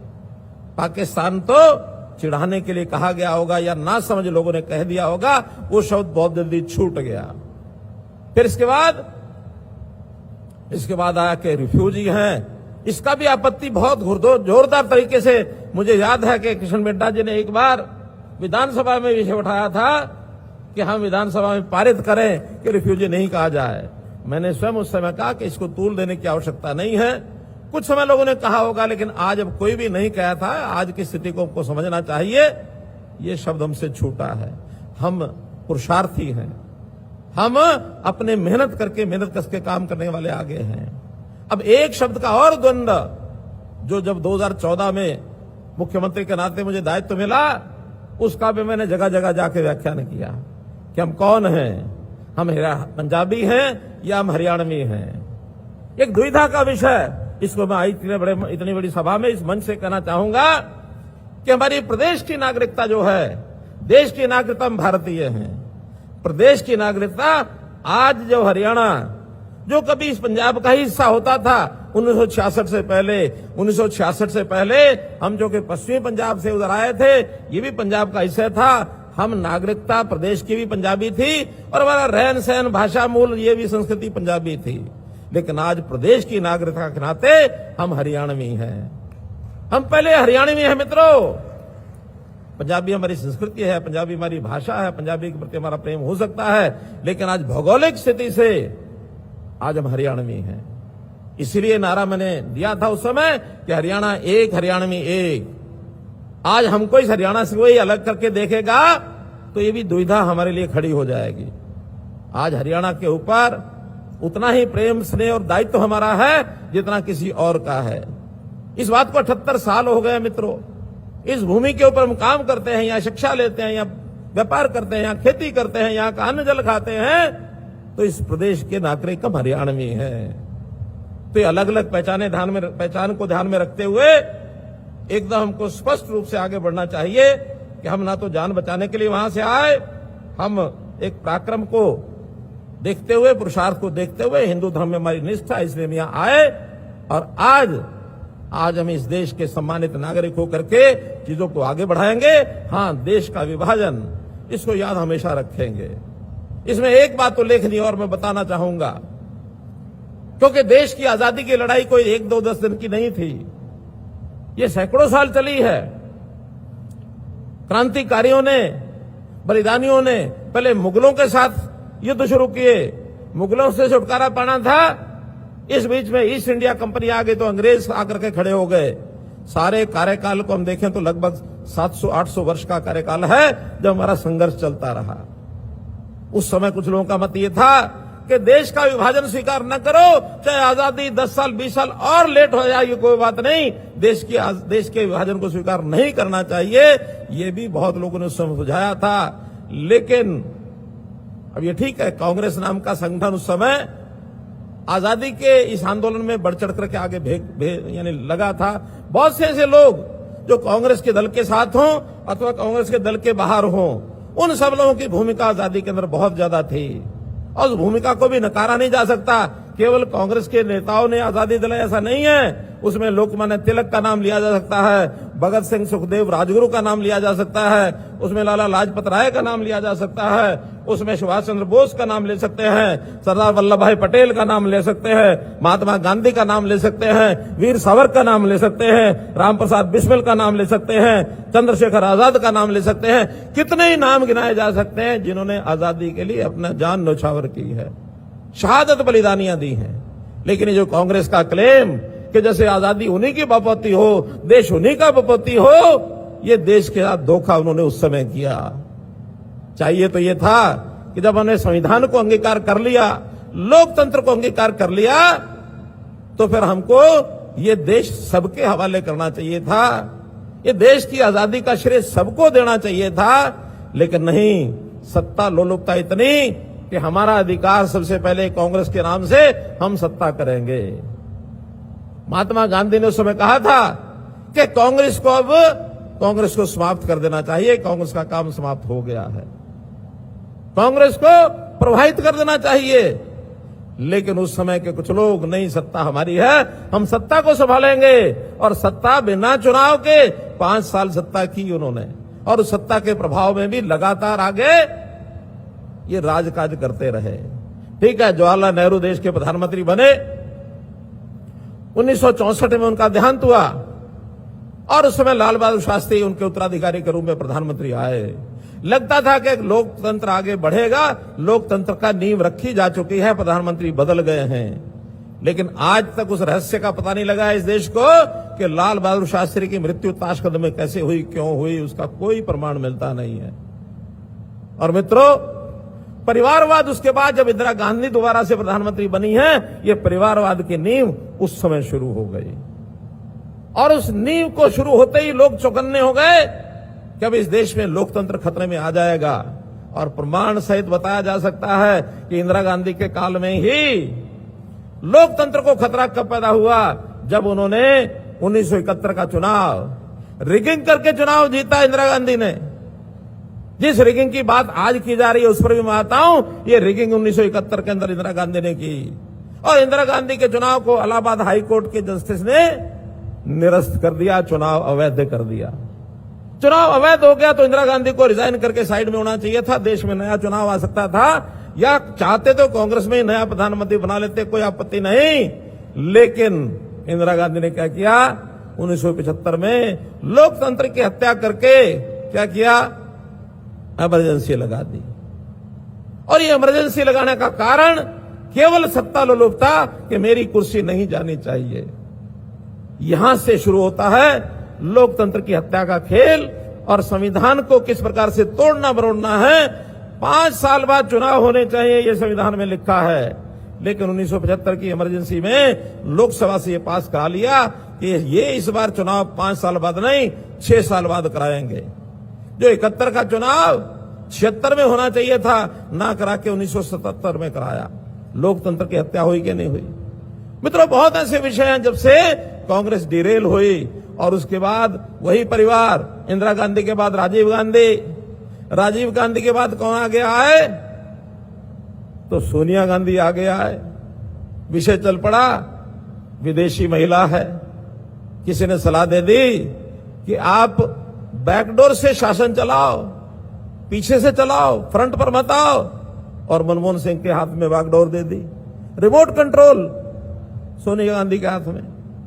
यह भी परिवारवाद का एक नया स्वरूप। और उसके बाद नया खेल कि अब सोनिया गांधी आ नहीं सकती, मनमोहन सिंह के बाद कौन आए, राहुल गांधी आए। ये और कांग्रेस का दुर्भाग्य। अब इस समय देश की जनता समझ गई कि परिवार से बाहर जाने नहीं देना चाहते, और जब समझ गई तो देश की जनता ने लोकतंत्र का सही उपयोग करते हुए नया शासन लाए कि अभी कांग्रेस को नहीं आगे आने देंगे। कांग्रेस के विकल्प के रूप में भारतीय जनता पार्टी 2014 में आई, और आज देश की जनता भारतीय जनता पार्टी नरेंद्र मोदी के साथ इसलिए खड़ी है कि आज सत्ता लोलुपता उनको दिखती नहीं है। मोदी जी इस प्लेटफॉर्म पर चाय बेचते थे, कभी सपने में भी नहीं सोचा होगा कि देश का प्रधानमंत्री बनना है। मनोहर लाल खेतों में काम करता था, छोटे किसान का एक बेटा, कभी जीवन में सोचा नहीं कि प्रदेश का मुख्यमंत्री बनूंगा। हमारे नायब सिंह जी, इनके घर भी मैं जाता था, हमारे बड़े पुराने साथी, कभी उस समय सोचा नहीं होगा कि मुख्यमंत्री बनेंगे। और हरियाणा की जनता ने, नरेंद्र मोदी जी ने, हमारे पार्लियामेंट्री बोर्ड ने नायब सिंह सैनी को मुख्यमंत्री बनाया। ये लोकतंत्र है। इस लोकतंत्र को बचाना है तो परिवारवाद को खत्म करना होगा। आज भी कांग्रेस की जो बदहाली है, जो बुरी हालत है, और उसमें से जो गलतफहमियां उनके घर में हो गई हैं, उस गलतफहमी को जब तक नहीं दूर करेंगे कांग्रेस भी भला नहीं होगा, पार्टी के नाते तो भला होगा नहीं, देश सुरक्षित चलेगा। लेकिन हम चाहते हैं लोकतंत्र में विपक्ष पार्टी भी होनी चाहिए। उनको गलतफहमी क्या हो गई, राजीव गांधी हवा में उड़ते हैं, जमीन पर पैर नहीं है। इस लोकतंत्र का नकारने का काम उन्होंने क्या नया खड़ा कर दिया कि चुनाव तो जीत नहीं सकते, और सामने विरोधियों पर जो उनके विरोधी हैं, यानी सत्ता पक्ष में आज हम हैं, तो आरोप क्या लगाया कि वोट की चोरी कर ली है।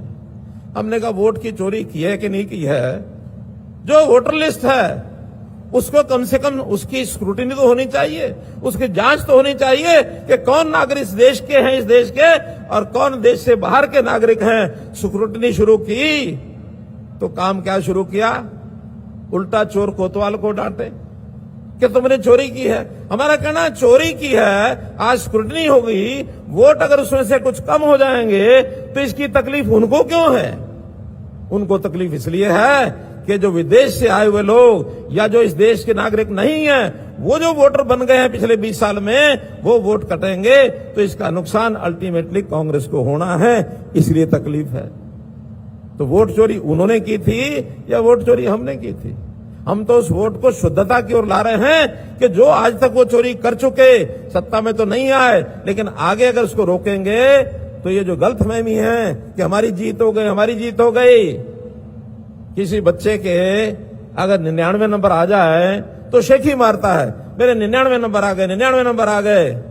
और जब पिताजी पूछते हैं कि बेटा 99 कितने में से आए, तो कहता जी वो तो 542 में से आए हैं। 542 में 99 आके खुश होते हैं। तो ये उनकी खुशी का ये भी विषय खत्म हो जाएगा। आज सब प्रदेशों के अंदर ये जो SIR है, इसकी स्क्रूटनी है, इसकी ठीक से जांच हो रही है। ये जांच हर एक प्रदेश में होगी और पहली बार नहीं हो रही, ये 2003 और 4 में भी हुई थी, 2003-4 में हुई, आज 20 साल के बाद फिर हो रही है 2025 में, और आने वाले 20 साल के बाद फिर भी होगी। ये चुनाव आयोग का काम है समय समय पर अपनी वोटर लिस्ट को शुद्ध करना। तो मित्रों, ये सब इसलिए हो रहा है कि उनको लगता कि जिसके सहारे हम आगे बढ़ना चाहते थे, विदेशियों के सहारे पर, जो इस देश के नागरिक नहीं है और किसी प्रकार से वोट बनवा लेते हैं, उनके सहारे से अब लाखों वोट उनके बाहर जाएंगे और थोड़ा नीचे आएंगे। ये खतरा उनको है। तो जैसे चोर मचाए शोर, ऐसा शोर मचा रहे हैं। दुर्भाग्य है कि पिछले 20 दिन से 21 अगस्त से 21 अगस्त कब शुरू हुई थी? 21 अगस्त को पार्लियामेंट 21 जुलाई से शुरू हुई थी। तो 21 जुलाई से शुरू हुई और एक भी दिन उन्होंने ठीक ढंग से पार्लियामेंट को चलने नहीं दिया। वो क्या समझता है? जनता समझती नहीं है क्या? जनता समझती है। जनता को पता है कि केवल शोर के लिए शोर, चोर मचाए शोर, उल्टा चोर कोतवाल को डांटे, इस भूमिका लेकर के आगे बढ़ रहे हैं और आज जनता उनको दुत्कारने लग गई है।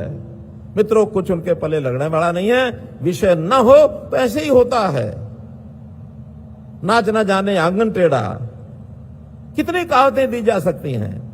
तो इस प्रकार आज वो लोकतंत्र के चुनावी पद्धति से भागने के लिए ये सब प्रयत्न कर रहे हैं। उनके हाथ पल्ले कुछ लगेगा नहीं। बात थोड़ा राजनीतिक मैं इसलिए लेके गया हूं कि इनकी वृत्ति ऐसी है। देश का आजादी से लेके आज तक एक ही वृत्ति इनकी चली आ रही है। लेकिन अब गारंटी से कहा जा सकता है कि इस देश की जनता जागरूक हो चुकी है। इस देश का कोई बाल बांका नहीं कर सकता। मित्रों, कोई नहीं कर सकता है। विभाजन, नए विभाजन की बातें भी कई लोग करते हैं कभी कभी कि ये देश कहीं ऐसा ना हो, नॉर्थ ईस्ट बाहर ना हो जाए देश से। आज नॉर्थ ईस्ट भी जो इनके द्वारा बीज बोए गए थे विभाजन के, उनको दूर करके आज वो सब लोग भारतवर्ष की इतनी प्रशंसा करते हैं। भारतवर्ष के साथ अपने आप को जोड़ लिया उन्होंने। जिस कश्मीर की हम बात करते थे कि 370 के कारण से वो कहीं टूट ना जाए, अलग ना हो जाए, 370 खत्म करके और कश्मीर का वो हिस्सा आज अभिन्न अंग बन गया भारतवर्ष का। और केवल वहीं तक नहीं, जो ऐसा प्रदेश 1947 में हमारे साथ रहना चाहिए, वो हिस्सा भी जिसको पीओके कहते हैं, पीओके भी अब आने वाले समय में पुनः भारतवर्ष के साथ मिलने वाला है। ये मैं आपकी गारंटी से आपको बता रहा हूं। देश मजबूत होकर आगे उभरेगा, लेकिन उभरेगा कैसे?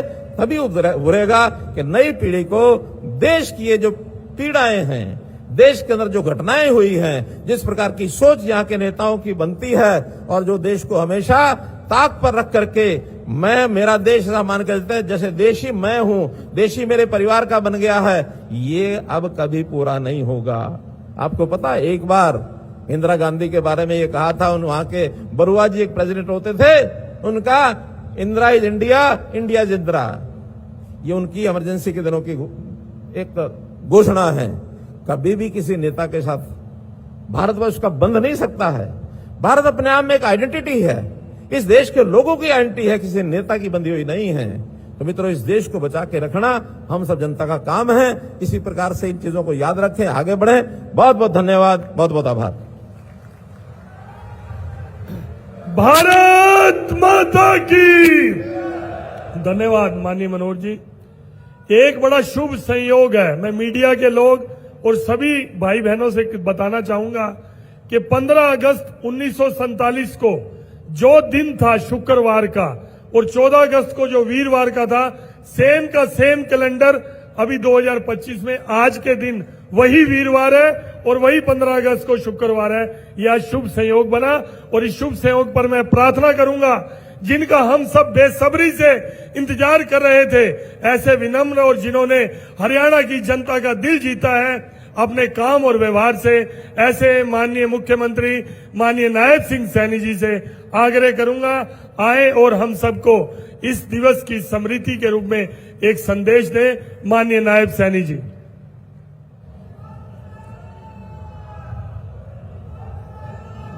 भारत माता की, भारत माता की, भारत माता की। आज इस विभाजन विभीषिका स्मृति दिवस के अवसर पर इस भव्य कार्यक्रम में उपस्थित भारत सरकार के कैबिनेट मंत्री परम आदरणीय मनोहर लाल जी, जिन्होंने हरियाणा प्रदेश को पिछले 10 वर्षों में एक नई दिशा देने का काम किया है। हमारे बीच में पंचनाथ स्मारक के राष्ट्रीय अध्यक्ष स्वामी धर्मदेव जी महाराज, भारतीय जनता पार्टी के प्रदेश के माननीय अध्यक्ष मोहनलाल कौशिक जी, केंद्रीय राज्य मंत्री कृष्णपाल गुर्जर जी, हरियाणा सरकार में कैबिनेट मंत्री विपुल गोयल जी, कृष्णलाल पंवार जी, श्याम सिंह राणा जी, अरविंद शर्मा जी और श्रुति चौधरी जी, राज्य मंत्री राजेश नागर जी, हमारे डिप्टी स्पीकर विधानसभा कृष्ण मिड्डा जी, गौरव गौतम जी और प्रदेश के अध्यक्ष पंचनाथ ट्रस्ट सुभाष सुधा जी और उनके साथ महामंत्री के तौर पर काम कर रहे सुरेंद्र गुलाटी जी और पंचनाथ ट्रस्ट के हमारे कोषाध्यक्ष हरविंदर कोहली जी, उपस्थित सभी हमारे विधायकगण और पंचनाथ ट्रस्ट के हमारे सभी पदाधिकारीगण, आज विभाजन विभीषिका स्मृति दिवस के अवसर पर इतनी भारी संख्या में, और मौसम भी अलाउ नहीं कर रहा था, इतना मौसम खराब चल रहा है और उस मौसम के खराबी के कारण भी पूरे हरियाणा प्रदेश से इतनी भारी संख्या में आप लोग आज उन महान आत्माओं को, जो अज्ञात और ज्ञात जो महान आत्माएं जिन्होंने इस आजादी के अंदर अपना महान बलिदान दिया है, उनको नमन करने के लिए आप आए हैं। मैं आप सबका दिल से बहुत बहुत स्वागत और धन्यवाद करता हूं। मित्रों, आज का ये विषय, इस बात करने के लिए हम एकत्र हुए हैं कि वह केवल इतिहास का एक पन्ना नहीं है, यह लाखों दिलों का एक जख्म है, जो विभाजन विभीषिका स्मृति दिवस के रूप में आज हम ठीक आजादी की पूर्व संध्या के अवसर पर हम यहां एकत्र आए हैं। यह दिन हमें वर्ष 1947 में जो उस भयानक समय की याद दिलाता है जब भारत का विभाजन हुआ था। हाँ, इस लाभ विभाजन में न केवल देश को दो टुकड़ों में बांटा, बल्कि लाखों परिवारों को एक गहरा और दर्दनाक अध्याय भी लिख दिया है। मित्रों, उनकी पीड़ा से आहत होकर के देश के यशस्वी प्रधानमंत्री आदरणीय नरेंद्र मोदी जी ने जो देश के बंटवारे को 20वीं शताब्दी की सबसे बड़ी त्रासदी आदरणीय प्रधानमंत्री जी ने कहा है, उन्होंने 15 अगस्त 2021 को स्वतंत्रता दिवस पर आजादी के अमृत महोत्सव के शुभारंभ करते हुए इस विभाजन में अपनी जान गंवाने वाले लोगों की याद में विभाजन विभीषिका स्मृति दिवस मनाने की घोषणा देश के यशस्वी प्रधानमंत्री आदरणीय नरेंद्र मोदी जी ने की है। उस समय माननीय प्रधानमंत्री जी ने जो शब्द कहे थे, उन्होंने कहा था कि देश के बंटवारे के दर्द को कभी भुलाया नहीं जा सकता। नफरत और हिंसा की वजह से हमारे लाखों बहन और भाइयों को विस्थापित होना पड़ा और अपनी जान तक उन्होंने गंवानी पड़ी, ये आदरणीय प्रधानमंत्री जी ने कहा था। और मुझे जो माननीय धर्मदेव जी महाराज ने कहा, ये सबसे पहले 2008 में इस विभाजन विभीषिका का शुभारंभ किया गया। साथियों, आपको ये याद भी होगा कि आज के ही दिन वर्ष 2022 में विभाजन विभीषिका जो स्मृति दिवस है के उपलक्ष्य में पहला राज्य स्तरीय कार्यक्रम ये कुरुक्षेत्र में किया गया था और दूसरा आयोजन भी इसका कुरुक्षेत्र में ही किया गया था। मित्रों, मैं आप सबको ये बताना चाहूंगा कि इस विभाजन विभीषिका का जो तीसरा आयोजन था वो फतेहाबाद में किया गया और ये विभाजन विभीषिका का चौथा जो दिवस है ये फरीदाबाद के इस पवित्र भूमि पर आज किया जा रहा है। यह फरीदाबाद शहर उस त्रासदी का जीता जागता ये प्रमाण है जब देश का बंटवारा हुआ। हम सब जानते हैं लाखों लोग अपना सब कुछ छोड़ करके यहाँ आए थे और वे लोग जिन्होंने अपने घर बार, अपनी जमीनें, अपनी विरासत को खो दिया था, उनके सामने एक अनिश्चित भविष्य था, लेकिन उनके हौसले वो बुलंद थे। फरीदाबाद को उनके पुनर्वास के लिए एक नया शहर बनाने का निर्णय भी लिया गया। यह सिर्फ एक शहर नहीं बल्कि आशा की एक नई किरण ये बन करके उभरा है। हमारे विस्थापित भाइयों और बहनों ने हमारी मेहनत और लगन से इस शहर को खड़ा किया है। उन्होंने न केवल अपने लिए एक शहर, नया शहर बनाया है, बल्कि इस शहर को हरियाणा का एक प्रमुख औद्योगिक क्षेत्र भी बना दिया है। आज फरीदाबाद की पहचान उसकी औद्योगिक प्रगति और मेहनती लोगों से होती है। जब इस शहर की चकाचौंध देखते हैं तो हमें उन लोगों के संघर्ष को नहीं भूलना चाहिए जिन्होंने अपनी जिंदगी की एक नई शुरुआत इस शहर से आकर के की थी। मैं उनके संघर्ष और मेहनत को भी मैं नमन करता हूं। देश के विभाजन की विभीषिका के पीड़ित उन लोगों को याद में फरीदाबाद हमारे बड़खल के अंदर ही एक स्मारक भी उनकी याद के अंदर यहाँ बनाया गया है। प्रदेश के अन्य स्थानों पर विभाजन विभीषिका स्मारक भी उनकी याद में बनाए जा रहे हैं। हमने कुरुक्षेत्र के अंदर विभाजन विभीषिका एक ट्रस्ट उसका बड़ा कि जो हमारे उस समय के अंदर आजादी के उस जिन्होंने उस दंश को झेला है, जो लाखों लोग जिन्होंने कुर्बानियां दी हैं, उनको वहां याद किया जा सके, उनको नमन किया जा सके। वहां पर उनकी याद में एक भव्य ट्रस्ट भी बनाने का निर्णय हमने किया है। मित्रों, आज के दिन भारत माता की छाती पर ही हम सब जानते हैं कि एक लकीर खींच करके देश को विभाजन के अंदर खड़ा कर दिया था। हमारा देश तो बंट गया, लेकिन दोनों तरफ के करोड़ों लोग उजड़ करके भाइयों इधर से उधर हो गए। माताओं बहनों की असमत को लूट ली गई, अनेक को अगवा करके उनको ऊपर भारी अत्याचार वो किया गया। आज भी उस मंजर को याद करते हैं तो मानवता की रूह कांप जाती है। इस प्रकार का वो मंजर था। इस तरह में हमें आजादी की ये भारी कीमत चुकानी पड़ी, जिसको लंबे समय तक ये दबा करके रखा। परंतु मैं धन्यवाद करना चाहूंगा देश के यशस्वी प्रधानमंत्री आदरणीय नरेंद्र मोदी जी का, जिन्होंने हमें यह अवसर दिया है कि हम उन ऐसे महान आत्माओं को एक दिन पहले विभाजन विभीषिका स्मृति दिवस हम मना करके उनको याद कर सके और उन लोगों को हम नमन कर सके। मुझे एक कविता याद आ रही है।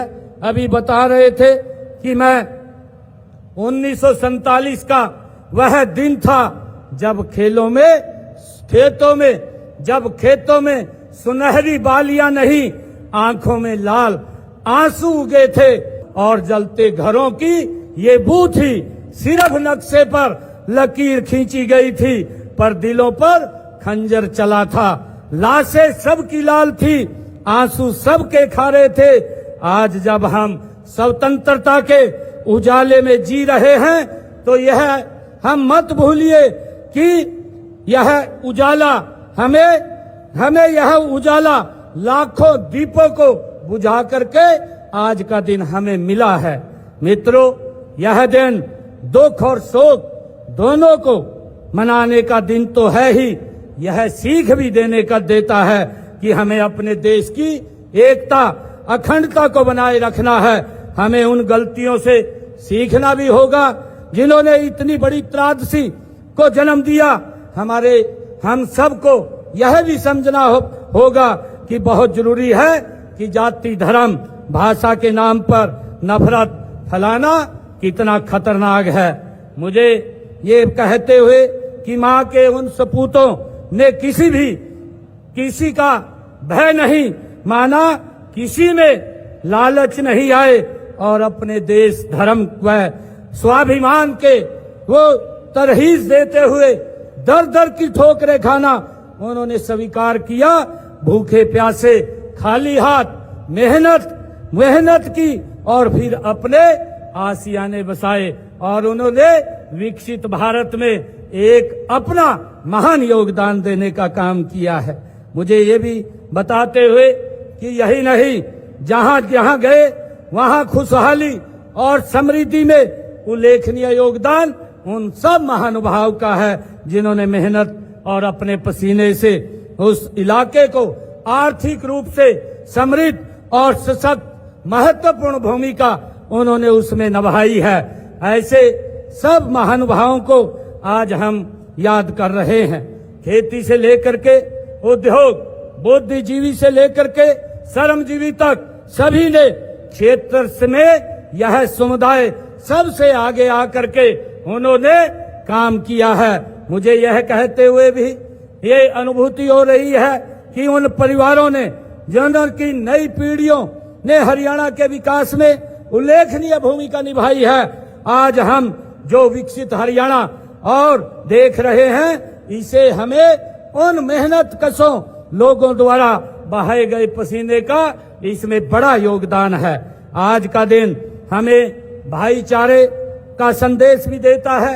यह दिन हमें याद दिलाता रहेगा कि आजादी एकता के सूत्र टूटते हैं तो देश भी टूट जाता है। हमें इस बात को ध्यान रखना है।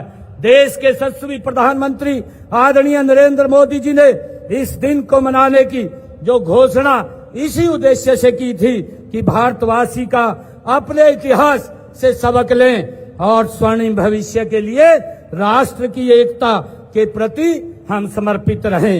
हरियाणा भी इस भूमि ने बंटवारे के दर्द को कुछ अधिक ही सहन किया है। यहाँ के अनेक परिवारों जो पाकिस्तान तो गए ही, उस समय कि पश्चिम पंजाब से जो गुजर कर वहां से यहाँ आने वाले परिवारों की संख्या अन्य राज्यों की तुलना में हरियाणा में अधिक है। मैं आपके उस दर्द को भली भांति से हम सब जानते हैं। आज यहाँ ऐसे अनेक लोग उपस्थित हैं जो विभाजन की उस विभीषिका का शिकार हुए थे, और ऐसे युवा भी उपस्थित हैं जो बचपन में जो दादी और नानी की कहानियां न सुन करके वो बचपन में मूस के उनके बंटवारे की कहानियां वो सुनते थे, जो एक रोंगटे खड़े करने वाला वो दर्द था। बेशक आज देश बहुत आगे बढ़ गया है, दुनिया का सबसे बड़ा लोकतंत्र और चौथी सबसे बड़ी अर्थव्यवस्था ये भारत दुनिया के अंदर बना है, लेकिन देश के विभाजन के दर्द को कभी बुलाया नहीं जा सकता। मित्रों, मैं पंचनद स्मारक ट्रस्ट के ये सराहना भी करना चाहूंगा कि जिसने वर्ष 2010 में अपनी स्थापना से अब तक पूर्वजों की याद बनाए रखने के लिए उन्होंने ठोस प्रयास किए हैं, और उन्होंने मुझे यह भी ध्यान में है कि पंचनद जो स्मारक ट्रस्ट है उन पूर्वजों की स्मृति में एक संग्रहालय और सरोवर, मेडिकल कॉलेज आदि संस्थाएं भी स्थापित करने का ये प्रयास कर रहा है। मैं एक बार फिर इस विभाजन विभीषिका में जान गंवाने वाले अपने पूर्वजों को भावपूर्ण मैं श्रद्धांजलि देता हूं। साथ ही सबसे अपील भी करता हूं कि इस त्रासदी से सबक लेते हुए प्रेम, प्यार और भाईचारे को मजबूत करने का हम मिलकर के संकल्प लें। आज विभाजन विभीषिका के इस स्मृति दिवस के अवसर पर आज यहाँ लगभग फरीदाबाद में 564 करोड़ 27 लाख रुपए की लागत के 29 विकास परियोजनाओं के उद्घाटन और शिलान्यास करने का भी मुझे यहाँ अवसर मिला है। ये एक विकास की जो गति ये आदरणीय नरेंद्र मोदी जी के नेतृत्व में ये डबल इंजन की सरकार लगातार कर रही है। इस फरीदाबाद जिले के अंदर ये विकास की गति और तेज होगी, और मैं आज इस विभाजन विभीषिका के दिवस के अवसर पर जो कुछ बातें मेरे ध्यान में आई हैं, मैं आज उनके बारे में कहना चाहूंगा।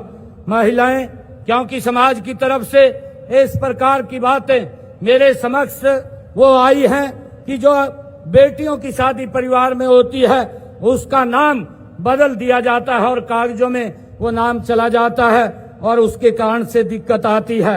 मैं आज इस बात को लेकर के कि जिन महिलाओं का सामाजिक परंपराओं के कारण विवाह उपरांत नाम परिवर्तन हो गया है, उन्हें नाम में संशोधन करने के लिए एक विशेष प्रावधान हरियाणा सरकार की तरफ से किया जाएगा, ताकि उन परिवारों को कोई दिक्कत समस्या न रहे। और एक जो विभाजन से संबंधित साहित्य एवं संस्मरण दस्तावेजों की जो बात कही गई है, मेरे ध्यान में जो आई है कि प्रदर्शनी प्रतिवर्ष वो लगाई जाएगी तथा एक विषय विभाजन विभीषिका स्मृति दिवस का पाठ्यक्रम के अंदर भी शामिल किया जाएगा, ताकि आने वाली पीढ़ियों को इस दंश के बारे में जो हमारे पूर्वजों ने जो अत्याचार सहे हैं, जो उनके ऊपर अत्याचार हुए हैं, इस आजादी से पहले पीढ़ियों को मिलनी चाहिए। और मैं जो पंजाबी धाम पंचनद स्मारक ट्रस्ट कुरुक्षेत्र में विभाजन विभीषिका स्मृति स्मारक का जो निर्माण हो रहा है, उसके लिए मैं अपने एच्छी कोटे से 51 लाख रुपया मैं दे करके जाता हूं। मित्रों, अंत में मैं एक बार फिर विभाजन विभीषिका में जान गंवाने वाले अपने पूर्वजों और भावपूर्ण उनको श्रद्धांजलि अर्पित करता हूं।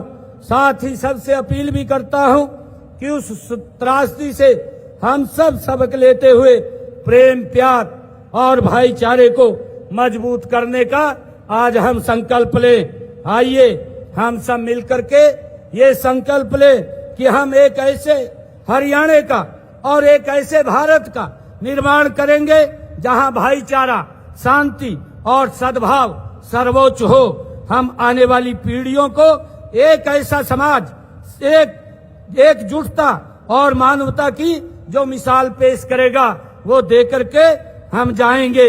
मैं आज इस स्मृति दिवस पर आप सब इतनी संख्या में आए हैं, आप सबका धन्यवाद करता हूं। जय हिंद, जय भारत, जय भारत मां। हेलो, धन्यवाद माननीय मुख्यमंत्री महोदय। आप बैठे रहिएगा, 2 मिनट का कार्यक्रम और शेष है। और जैसे श्री संजय भाटिया जी ने आपको बताया था कि एक देशभक्ति का गीत होगा, उस पर सभी नाचते झूमते गाते हुए जाएंगे। और उसके बाद भोजन प्रसादी की व्यवस्था है, आप वो भोजन प्रसाद जरूर लेके जाएंगे। माननीय मुख्यमंत्री महोदय का बहुत बहुत धन्यवाद। और जो अन्य संत और राजनीतिक संत यहाँ विराजमान है, आदरणीय श्री मनोहर लाल जी केंद्रीय मंत्री महोदय को राजनीतिक संत की उपाधि के रूप में बात करता हूँ। उन्होंने विधानसभा में एक बात कही थी जो मैं हमेशा याद रखता हूँ कि सवाल ये नहीं कि रफ्तार किसकी कितनी है, सवाल ये नहीं कि रफ्तार किसकी कितनी है, देखना ये है कि सलीके से कौन चलता है। विधानसभा में सबको इन पंक्तियों से इन्होंने निरुत्तर किया। और माननीय मुख्यमंत्री महोदय ने भी अपना भरपूर आशीर्वाद दिया और आने वाली पीढ़ियों को सतर्क और सजग रहने के लिए आह्वान किया। उसका बहुत बहुत धन्यवाद। और विधिवत रूप से धन्यवाद ज्ञापन के लिए मैं आग्रह कर रहा हूं श्री जगदीश चोपड़ा जी से, कृपया आप आए और सभी विभूतियों का और उपस्थिति का धन्यवाद करें। श्री जगदीश चोपड़ा जी। इतना खराब मौसम होने के बावजूद माननीय मुख्यमंत्री जी श्रीमान मनोहर लाल जी, आप यहां पर पधारे और माननीय मुख्यमंत्री जी ने जो समाज के लिए घोषणाएं की हैं, मैं हृदय की गहराई से आपका वंदन करता हूं, अभिनंदन करता हूं। सारी रात इतना मौसम खराब था, लेकिन ये सामने जो भारत माता की संतान, भारत माता के बेटे और बेटियां हैं, इतने खराब मौसम के बावजूद आप यहां पर पधारे। ये आसमान, ये पताल, ये परमेश्वर सभी आपको आशीर्वचन देते हुए आपको एक ऐसा प्रेरणा देते हैं कि आने वाले समय में ईश्वर की कृपा आप पर बनी रहे, यह प्रदेश बहुत खुशहाल हो। बाकी भी जितने सज्जन यहां पर पधारे हैं मंच पर, बहुत पूरे प्रदेश से पधारे हैं, एक एक कोने से आए हैं, इतना मौसम खराब होने के बावजूद आए हैं। ये आपकी श्रद्धा अपने पूर्वजों के प्रति और अपने देश के प्रति व्यक्त करती है। आपका वंदन, आपका अभिनंदन। और यह जो कार्यक्रम है, आयोजकों की तरफ से आपके लिए ईश्वर की कृपा के रूप में, आशीर्वाद के रूप में, प्रसाद के रूप में भोजन की व्यवस्था की गई है। आपसे प्रार्थना है कि सभी प्रसाद ग्रहण करने के पश्चात ही यहां से विदा लें। एक बार पुनः आपका वंदन, आपका अभिनंदन, आपका बहुत बहुत धन्यवाद। बिल्कुल बिल्कुल इसके साथ है। यहां से बाहर निकलते ही दाहिनी तरफ भोजन मेरा की रंग दे व्यवस्था है, बसंती चोला, आप लेके जाइए। सभी नाचते झूमते गाते हुए सब नाचते जाएंगे। जहाँ पर भोजन प्रसादी की व्यवस्था है, पूरे जिला प्रशासन का भी धन्यवाद है। बोल दो और आवाज खोल दो।